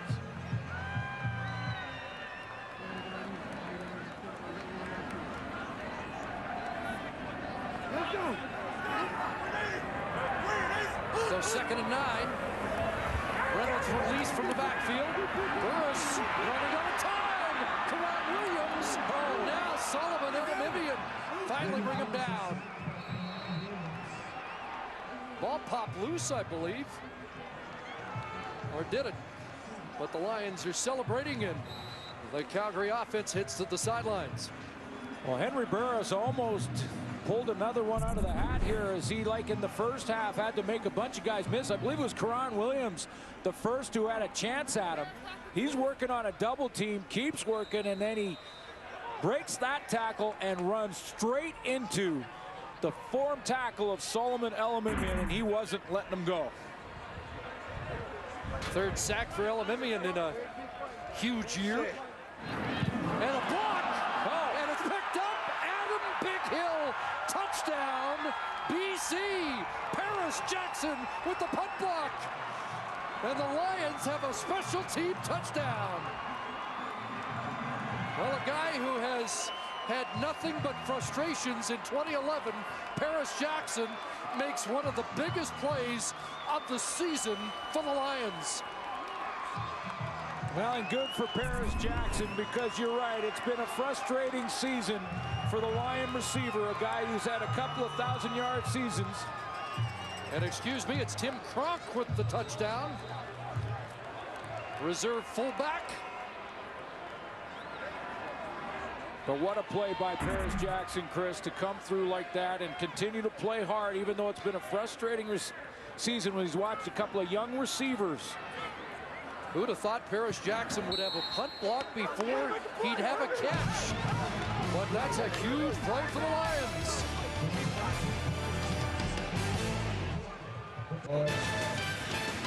NFL on TSN action continues tomorrow when the Eagles take on the Falcons. Live coverage begins 7 Eastern, 4 Pacific on TSN. You can also watch the game live on TSN Mobile TV.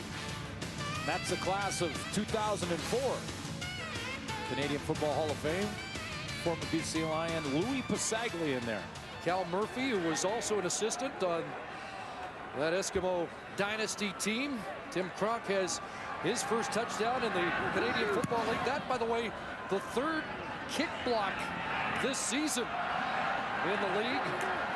And Paris Jackson's biggest contribution, Larry Taylor now speeding away, but running out of real estate. Angled out at about the 50, but that's a good response by Taylor after the special team touchdown by the Lions. And some tempers flaring on the sidelines, and Taylor slow to get up.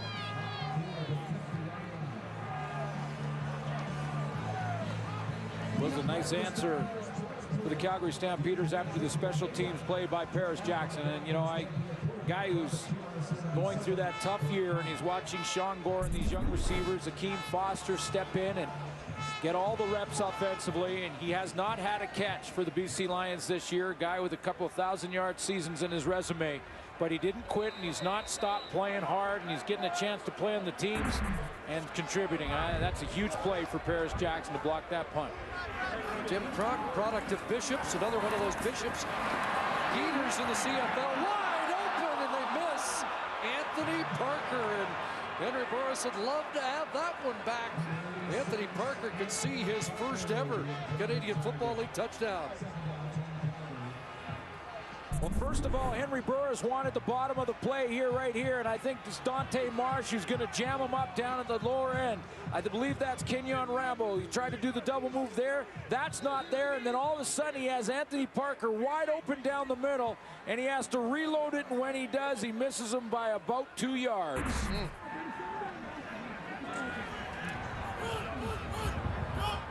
So it's 2nd and 10.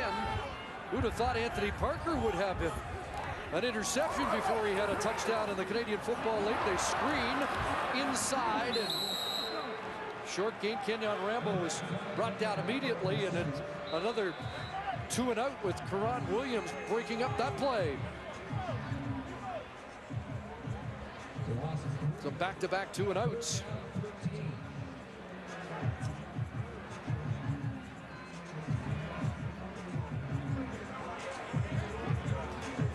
Well, I tell you, that's one that Henry Burris wants back. I know his intended target was on that short side of the field. You don't get many opportunities with a receiver that wide open. Marco Iannuzzi is back. That'll be Tim Brown. And Brown brought down about the 33-yard line as Kwasi Antwi is on the scene quickly. Well, there are a few plays that can make the difference in a football game, and let's just take a look. And there's lots of football to be played, but I want to go back and just see what Henry Burris was dealing with when he wanted to go to the short side of the field, that pump. Now that's covered. Steps up. He really has a great throwing lane, good vision downfield, not a lot of pressure, and just misses a wide open Anthony Parker, who walks in, and that's, you know, he wants that back.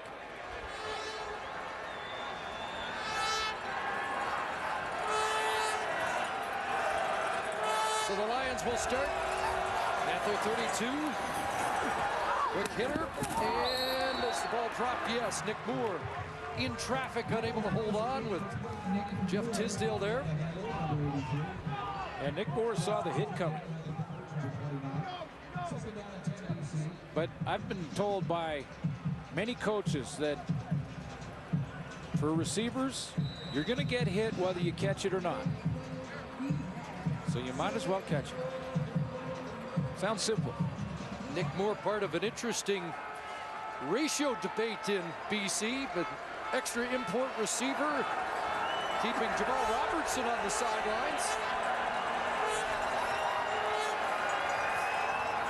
2nd and 10, and Lule wants to go deep to Bruce, and that's well over the head of the intended target, who was double covered on the play.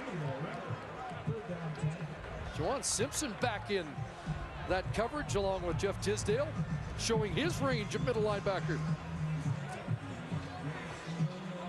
You know, Nick Moore did give Travis Lule on that last play a chance to throw the football at least. And you know, we talked about Nick Moore when he made a drop there, and he picks up the blitz nicely here, throws his body in there to make a block to allow his quarterback to throw the football.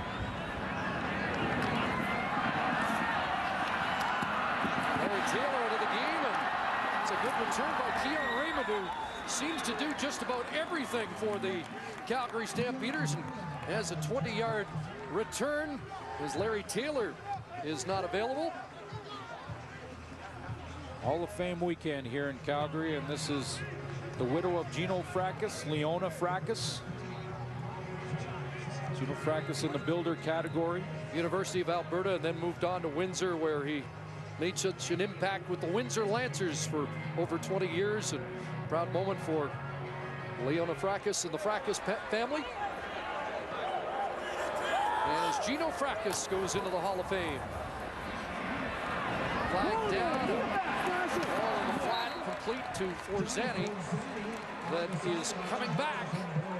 At least that's what Aaron Hunt's telling everybody. Well, Aaron Hunt was telling everybody that it was coming back for holding, and Edwin Harrison. Holding. Calgary number 26, 10-yard penalty, still first down. Rob Cote, the fullback, gets called. Edwin Harrison had his hands up in the air like he was.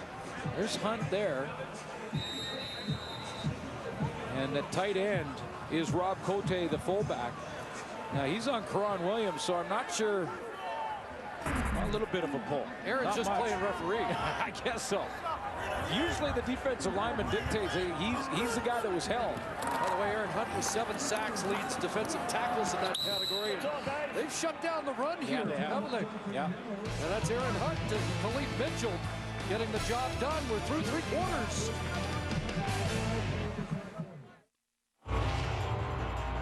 Oh, one of the great defensive ends in the history of the game. The man with the guns, Joe Montford. 135 career sacks, a half sack away from the single season record in '99, a Grey Cup champion with the Ticats in '99, again with the Eskimos in 2005. What a pleasure it is to see Joe Montford in the Hall of Fame and up with us in between quarters. And you got your own signature t-shirt going here. Yeah, well done. I had one of my friends back from South Carolina State, and she made these up, surprised me, and made some for all my family. Very nice. It's a wonderful surprise. Tell us about the festivities and what it's kind of weekend it's been for you. Kind of overwhelming, you know. It's one of those situations where you go to Kananaskis and it's such a big thing, and awesome view and awesome golfing, and it blows you away. During your speech last night, what did you focus on when you talked to everybody about your induction? Well, you know, I just about the people that kind of put you there. You know, throughout your life, you go through so many different coaches, so many different friends, but then, you know, football is kind of in the back, in the afterthought. You know, you see all the other great players and what they did, and you don't get a chance to actually sit back and look at what you did. So I really didn't pay attention to a lot of what I did until they actually put a lot of the footage up. And I was like, oh, I'm pretty good. You're pretty good. Talked to Marcel Belfay yesterday about you, and he mentioned that very few people can dominate a game from defensive end, but you did just that. There's Tim Brown on the return. Joe, congratulations. I know everybody in Hamilton is thrilled, and what a brilliant career, and it's well-earned a spot in the Hall of Fame. Congrats, sir. The great Joe Montford. Shouts out to the Hamilton Ticats.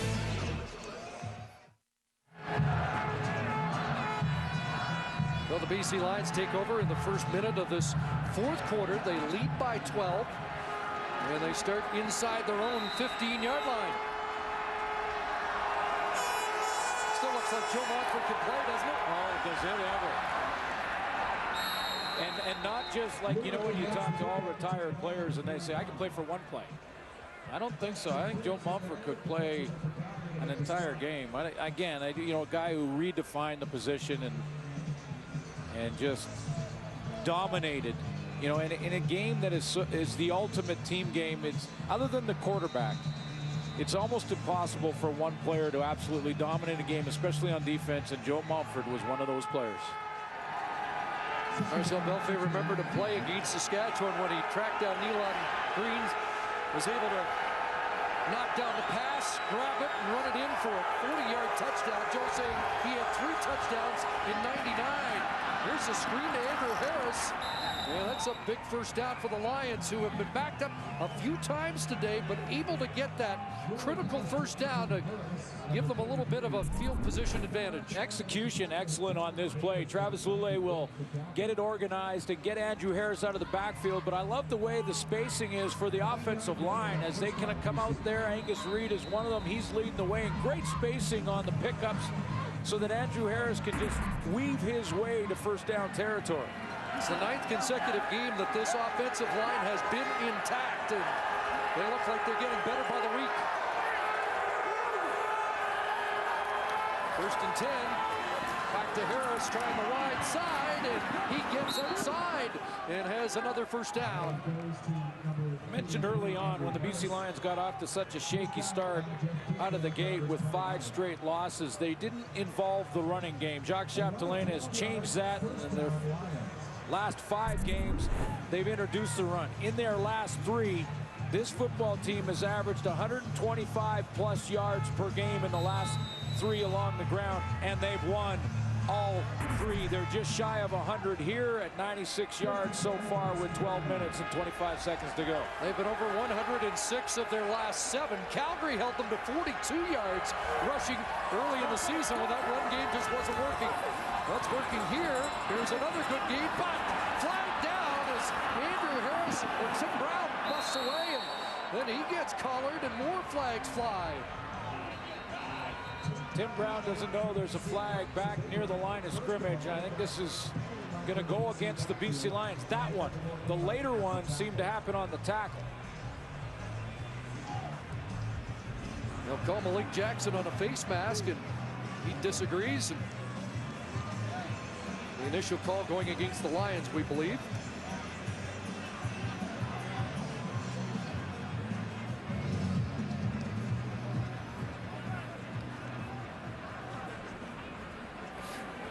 Illegal block. BC number 1. Major foul. Face mask. Calgary number 11. Will go up 5 yards from the previous line of scrimmage. Automatic first down. So Arlen Bruce, who the Lions have said have really helped their blocking at the receiver position this time, gets called on that. That was a close one. Let's see the end of the play, and Malik Jackson on the face mask. No question there. I'm not sure about that call on Arlen Bruce. First down close to the 45, an inside handoff to Sean Gore. And Gore buffed out at the Lion bench. A couple of times he's carried the football in this game. We've seen the Wildcat from the Lions, and a lot of variety in their play call here today from Jacques Chapdelaine. And the key being, again, mixing in the run. You know, Sean Gore's had a couple of runs throughout the season. A nice average when he does get it on that sweeping kind of reverse-looking play from the backfield. Sean Gore has a nice 7.7-yard average coming into this game when he gets the ball in the running play.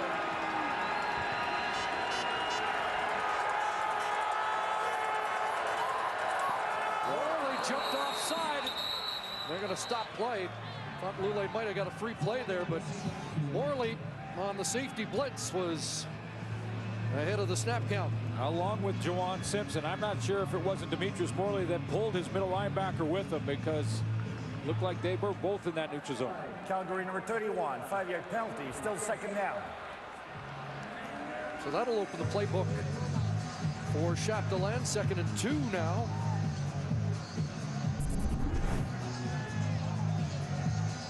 See Morley sneaking up to the line. He's inside. One there and one right there. Juwan Simpson in the middle. You're right, both are clearly in that neutral zone.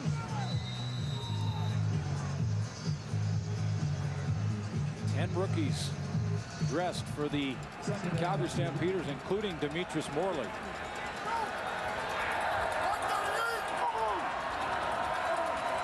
Jarius Jackson on 2nd and 2. Second man through is Harris. And Harris to midfield has the first down. Going off that right side, which included their top offensive lineman last year, Javon Olafioye at right tackle.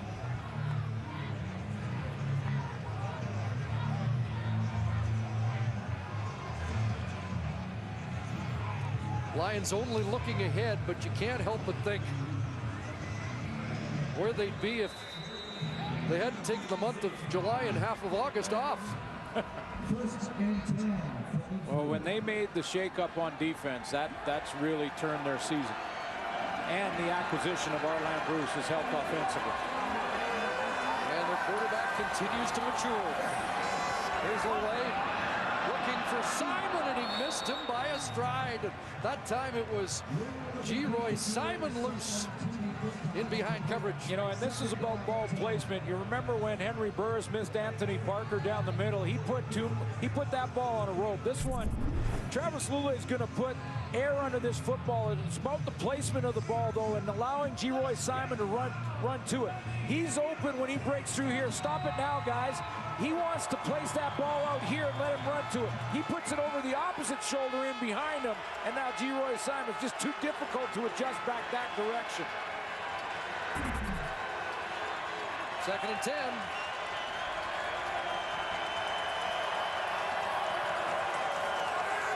Here they come. Lulay rolling, and now throws complete side, or Gore's got it. Gets drilled short of the first down. And a flag flies in that defensive backfield. We'll see, sort out this penalty, but when you're Chris Jones, the defensive coordinator with all these young players, I mentioned early in the first half that you don't want to give them too many options. In other words, don't have a lot of players dropping into coverage and either have to decide if they come up on the run or if they're going to drop back or which gap they have. You know what you do? You send them all.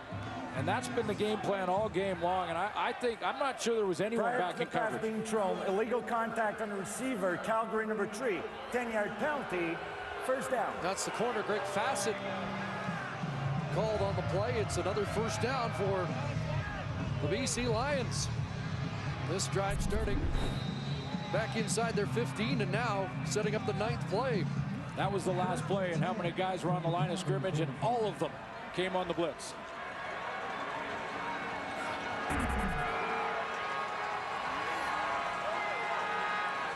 Sean Gore in the backfield, and now the hand off to Harris. And he'll get tossed down by Keon Raymond, short of the 40-yard line. Looks like forward progress, the 41, which will be a gain of 4 for Andrew Harris, the former Vancouver Islander. You know, Chris, I've been impressed with Andrew Harris's ability to change direction and bounce a play. You know, he's looks like when you take a look at him at about 6 foot or just shy of it at 200 pounds, he's like a power back that will try and run over a player, but he's got great lateral movement. I mean, he can bounce a play quickly. Harris has 32 yards on the ground. Tim Brown has 33. And it's 2nd and 6.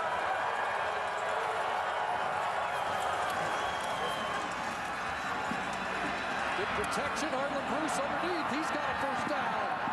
First catch of the game of Bruce. Bobbled it, still going. Arland Bruce, touchdown!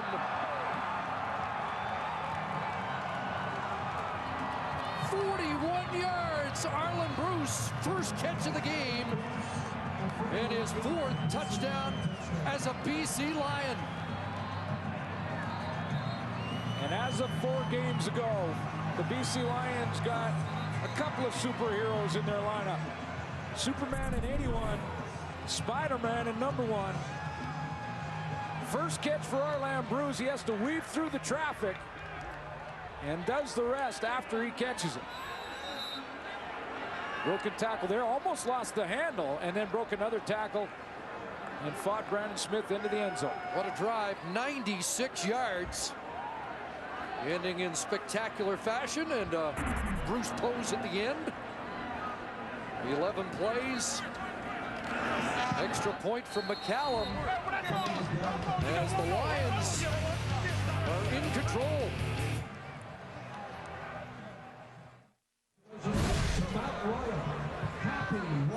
Arland Bruce has to fight his way through the traffic to get to the other side of the formation. This is where he needs to be. And you can see him bobbing and weaving through there. Comes back to the ball, even though he doesn't have a defender over his shoulders. That's just fundamentals, good solid fundamentals from the receiver position. And then breaks 3 tackles to get to the end zone. Actually, his second catch of the game, he did have one in that first half for 8 yards. Had an 8-yarder early, but that's a big one. And will that be the dagger on this night? Yeah!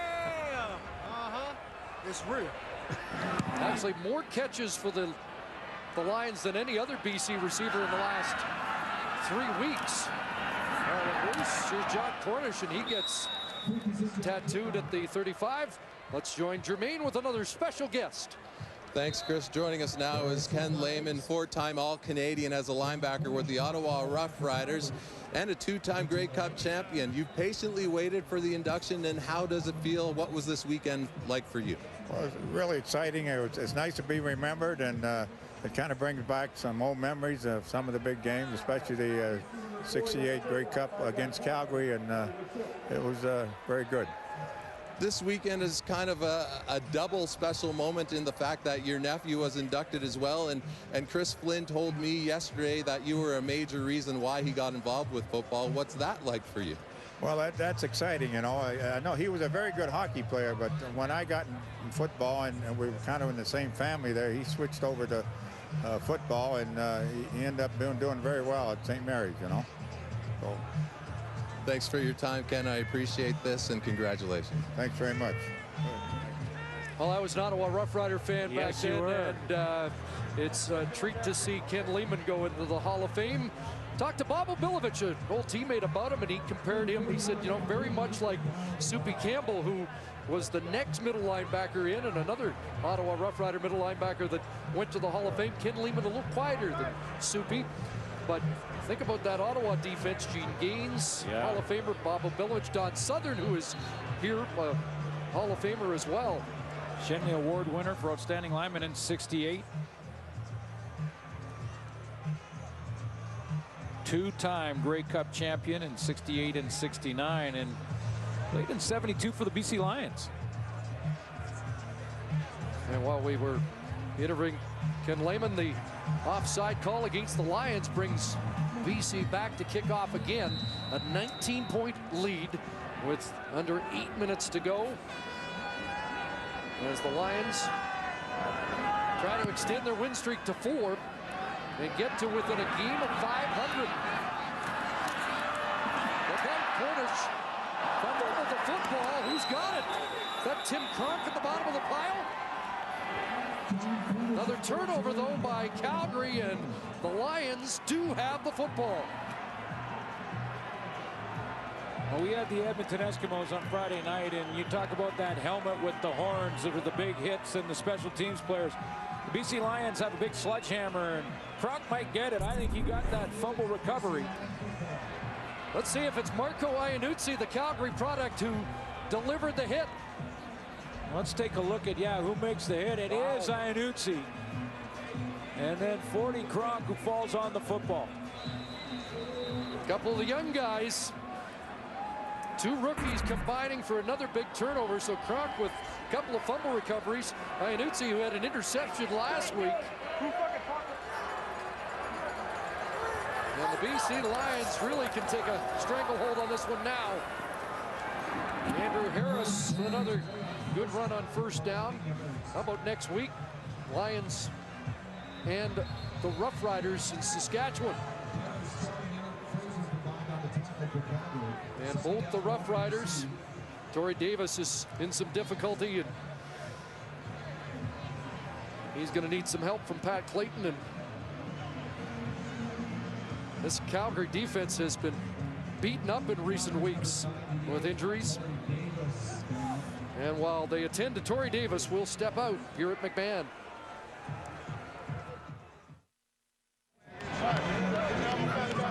Well, they were the 3rd and the 6th picks in the Canadian draft. Great receivers, both of them in college with high expectations. Who would have thought they'd both have interceptions in their rookie years? Anthony Parker today and Marco Iannuzzi last week with an interception on Noel Prefontaine on a special team play. So he's got an interception, a forced fumble here. Tim Kronk has a fumble recovery, the rookie. And a touchdown on a fumble return of the block punt by Paris Jackson. Now on 2nd and short.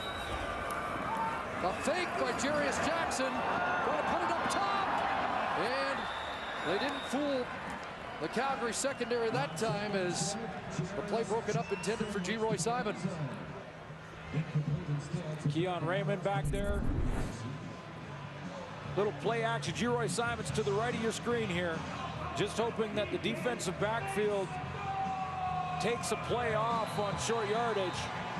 And that one, again, placement an issue. This time for Jarius Jackson. He put it over the right shoulder instead of letting G. Roy Simon run to it and just throwing it down the middle.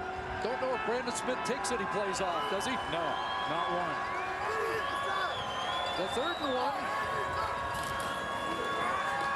And that'll be a first down for the Lions. And the clock will continue to run here. The BC Lions threatening to win their 4th straight, 5 of 6 to get right back in it. You know, it's been interesting when you look at Wally Buono against the guy that he worked with in John Huffnagel on the other sideline.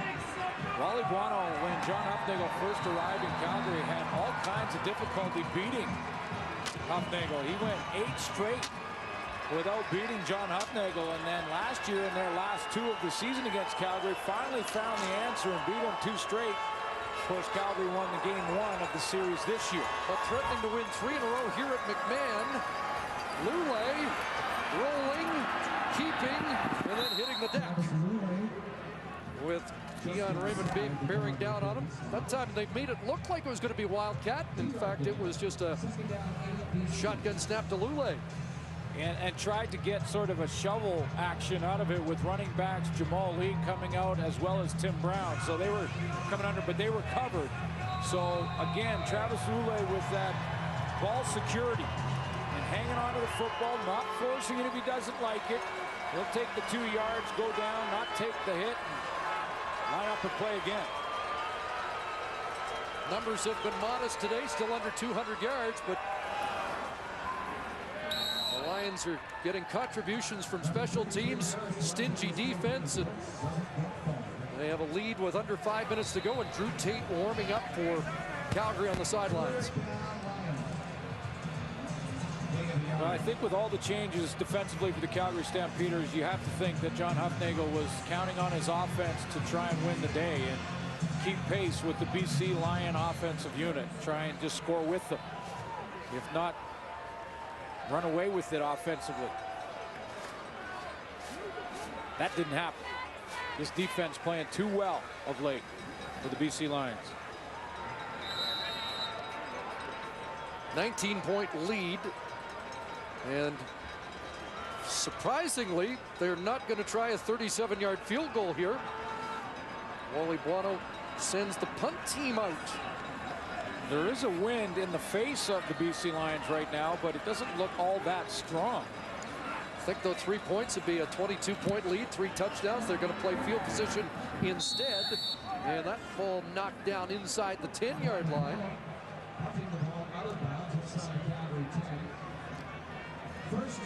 Might be overanalyzing in a 19-point game, but I'm a little surprised they didn't kick the field goal. You know, he's won 247 games. Yes, he has. Our game story brought to you by Mr. Lube, and that defense is a headline story again today. Yeah, they finally did give up a touchdown, but 235 minutes, 26 seconds without giving up one in 62 possessions. That's been the story for BC and why they are looking at winning 4 straight.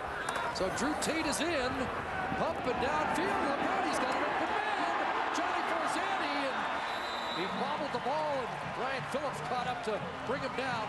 Mike Benavides not happy with that.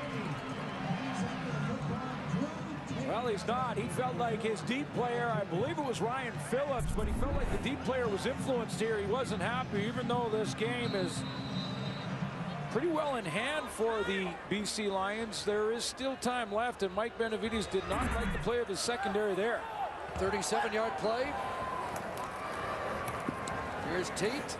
Dumping it off underneath. John Cornish got by Olivimian, but then bounced off further contact.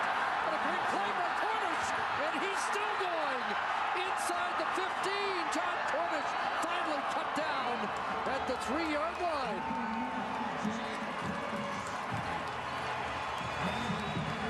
Somebody really had a clean shot at him way back about the 45-yard line, but John Cornish makes it a 62-yard pass and run play as they give the 3-minute warning to the benches. And the Stamps not done yet. Here's Joffrey Reynolds, and Reynolds is stopped.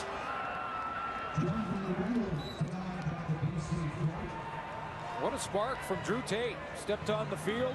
Still time in this football game to rally his troops, and he's starting to do that right now. Now they don't need to finish this drive. The clock may be their biggest enemy. Yeah, the sooner the better for the Stampeders. Lost 9 seconds, Chris, before the 3-minute warning. Wait. Second and goal. Tate himself stretched out and he broke the plane. Touchdown. Well, he reached across the line, had it knocked out of his hand, but by then he broke the plane, and they'll send, or they keep the offense out to go for 2. Take a look if Drew Tate actually broke the plane, and you can see that he clearly does.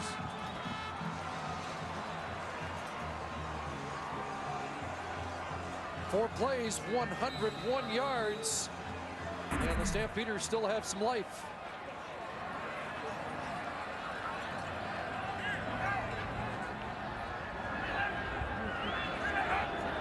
Trying to close it. There's a pass into the end zone, incomplete, and nearly picked off by Dante Marsh, so it remains a 13-point lead, leaving the second guessers wondering about the field goal that was passed up. But yeah, but as Don Matthews said, they're saving space for Wally Bono in the Hall of Fame. So, but there's time here, Chris. I mean, you know, we've both been around long enough to see 3 touchdowns scored after the 3-minute warning, and it would be a lot to ask for Drew Tate, the backup quarterback in this Calgary offense. But boy, did he ignite a spark when he came in and hit Johnny Forzani down the sideline, then dropped one off to John Cornish, and he makes the big play here.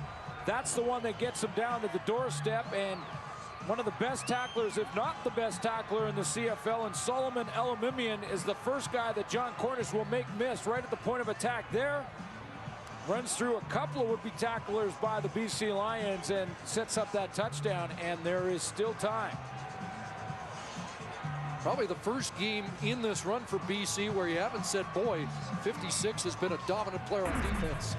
Not as much today. Andrew Tate. Will he get another chance to try and cut into this Lion lead? Final numbers for Burris on the day. It's in the air for the Hands team, and it's loose. And Kachi Mahamba got the football. It was on the carpet for the Stampeders, and they miss an opportunity. And Koshi Mwamba comes up with the football for BC. Now, I mean, Mwamba is a young defensive player. I emphasize young in the inexperienced department, just his second year in the league. First chance actually getting some playing time. That's a lot of responsibility because that's the guy that handles the ball in that position on the onside kick return team. Sean Gore saw that one get through his hands and nearly got back into the hands of the Stamps. And the Lions are trying to run the clock, and that high snap.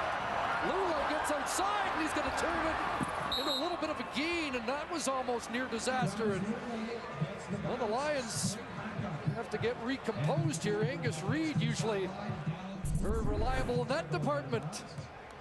Well, he has to wait for Geroy Simon to clear through. Wanted to get to his block quickly. Looked like it was a running play set up because he was down blocking and firing off the ball, and he just left just before he let go of that football, and it jumped up in the air in a hurry. He's going to have to explain that on his own radio show. Lule made it a 3-yard gain, 2nd and 7, and here they come, and Lule gets down with heavy traffic en route. Quick 2 and out. Well, again, this time Angus Reid and Jesse Newman, I believe, side by side here. There's Reid and there's Newman, and watch who shoots the gap there. It's Juwan Simpson. Now, both Newman and Angus Reid had to go to a man, and Juwan Simpson wide open, not picked up by the back in the backfield. Don't go away. Yeah. Keon Raymond back. Larry Taylor injured earlier in this second half and has gone to the Calgary dressing room.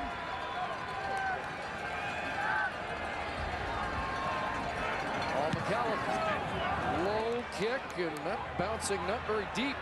It'll be a no yards call as it's picked up by Parker. Decent field position for the Stamps at their 38, and still over 2 minutes to go. No yards. BC number 27. Penalties decline. First down. There's Larry Taylor on the sidelines. Now you think about that over 100-yard drive by the Stamps in only 4 plays. Forzani was loose for a big play. Cornish romped. And the Lions have to tighten up here, or else we may be in for a photo finish. That ball batted down at the line. And it will be 2nd and 10. And Khalif Mitchell with another big play. I'm impressed with his wingspan. Remember early in the first half, we saw him come around the edge, and while he was working on Edwin Harrison, he was trying to reach around him and sacked Henry Burris while he did it. This time he's getting the double team right up the middle. He just puts that right hand up there, and that was an intermediate throw. About it. He wanted to hit Nick Lewis over the middle, put some air on it, and Khalif Mitchell still got his paw on it. Started the season behind Eric Taylor. When Taylor got hurt, Khalif Mitchell in, and he won't give the job back. Into the flat for Walby Bryant. He'll be short of the first down. Ryan Phillips holding him up, and now they get into each other's grill. Don't see any flags thrown as a result of that. Now it's Calgary looking at a 3rd down. It's going to be 3rd and 2 to 2.5.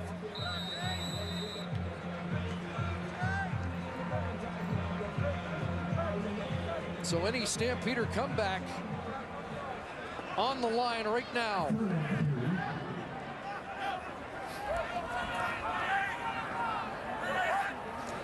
Third down, long out, it's caught. And the Stamps are still alive on a catch by Johnny Forzani.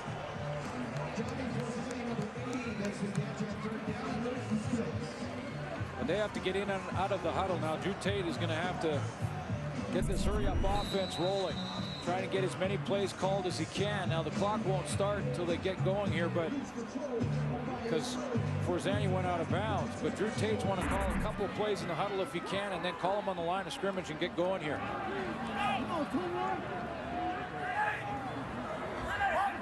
First and 10. Short side of the field for Bryant. And a catch made at the 48 with Dante Marsh there defensively. That time stays inbounds. Drew Tate came into this game in relief with only 3 passes on the year for 19 yards.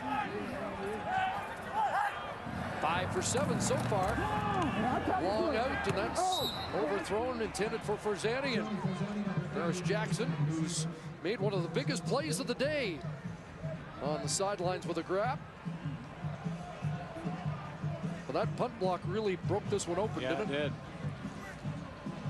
Really did. A couple of special teams plays from both teams here tonight. Interception by Anthony Parker on a 3rd down gamble by the Lions, and the fumble recovery by Tim Kronk after Marco Iannuzzi BC had jarred the ball loose. The Lions call their timeout. 95 seconds left. gives chance for Dave Dickinson to give Drew Tate a couple of plays and a couple of different scenarios. And you know, the discussion they're having right now on the sideline is to try and explain to Drew Tate, depending on what happens here, they'll say, okay, assume we get the first down on the next play. This is the play we want on first down there. You got to get up to the line quickly if they don't get out of bounds, and get as many called as you can. Stampeders next week will be in Moncton. Couple of days practice in Moncton. They'll go through their final walkthrough in Prince Edward Island for touchdown Atlantic against Hamilton. Into the flat there for Joffrey Reynolds, and he's brought down at the 42-yard line. Ball popped loose, and who's got it? Battling for it down there, and Oliguano into the pile. Everybody around it, and they continue to battle. And Tad Cornegay has the football, and they're going to say it's BC line ball. I'm pretty sure Oliguano can't recover it. He backed off. Tad Cornegay got it. And it was the hit from Anthony Reddick that caused the fumble. Joffrey Reynolds, always reliable when it comes to coughing up the football in the last few years. He had issues with this early, but this has not been a problem for him. But a big hit from Anthony Reddick coming from inside out. And they're going to take a look at this. This will be a booth review to make sure that he wasn't down. Well, that's why there was such a scramble, as Anton McKenzie's on his back trying to pin it against his leg, and Joffrey Reynolds is in the scrap for the football. And question is it out before his knee's down? It looks like it's out already, and Reynolds still not down, so this was going to stand. BC actually won the turnover battle against Calgary the first meeting. It was one of only 2 games this year where the team that lost the giveaway takeaway won the game. Now BC's going to win the giveaway takeaway here this afternoon by a wide margin, and they're going to win the game.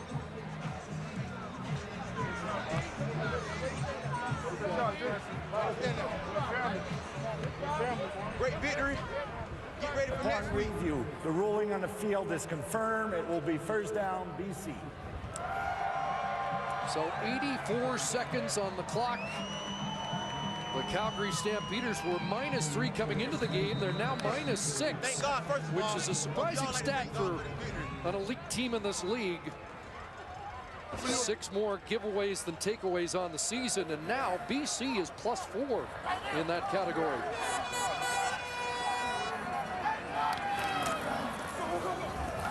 Andrew Harris in a reverse field. Oh boy. It's going the wrong direction, but now turns it back, and maybe he'll just say to the bench he was trying to kill some clock. Really tightens things up in the West with the Saskatchewan Roughriders coming back. The BC Lions on a roll now. This will be their 4th straight win. And the Calgary Stampeders still trying to find the answer at home. Now, part of the reason here tonight was due to the injuries on defense. I mean, they were decimated on that side of the ball, but it's been a struggle at home for John Huffnagel's crew. And it tightens up the race in the West in a big, big way. Guess the good news is they're going on the road where they're undefeated. We will see them against Hamilton, touchdown Atlantic in 8 days. That is a strange stat line there for Calgary. They keep it on the ground, and Tim Brown brought down. They'll have to kick it away with the game into its final minute. The Edmonton Eskimos, with that impressive win last night, they have the tiebreaker against Calgary, and so the Eskimos will have first place back in the CFL West. But things have tightened up considerably. And I think everyone in BC were wondering about the BC Lions and the teams that they had beaten in this 3-game winning streak. With Edmonton, when they had all their injuries to the receiving core, they faced the Eskimos at that time, beat them 36-1, and then back-to-back against a team that's really struggling in Toronto. I wondered if this would be the true test. Under a half-minute left as McCallum boots it downfield. There's Raymond on the return, and he is wrapped up by Dan McCullough. A reminder, CFL on TSN football action continues tomorrow when the Blue Bombers travel to Montreal. Big game in the East to take on the Alouettes. Live coverage 1 Eastern, 10 a.m. Pacific on TSN and TSN Mobile TV. Gord Miller and Hall of Famer Matt Dunnigan will have the call of that game. By the way, Henry Burris just passed Tracy Ham in this game, although it'll be a game that I'm sure he'll want to forget quickly. Once more, guys, once more.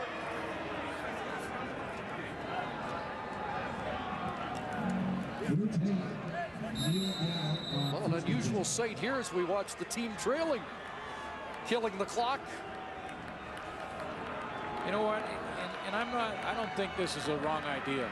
You know, yes, it says you're basically, the game is done, but you're protecting your players. You know, you don't want someone to roll on an offensive lineman and lose them when the game is lost.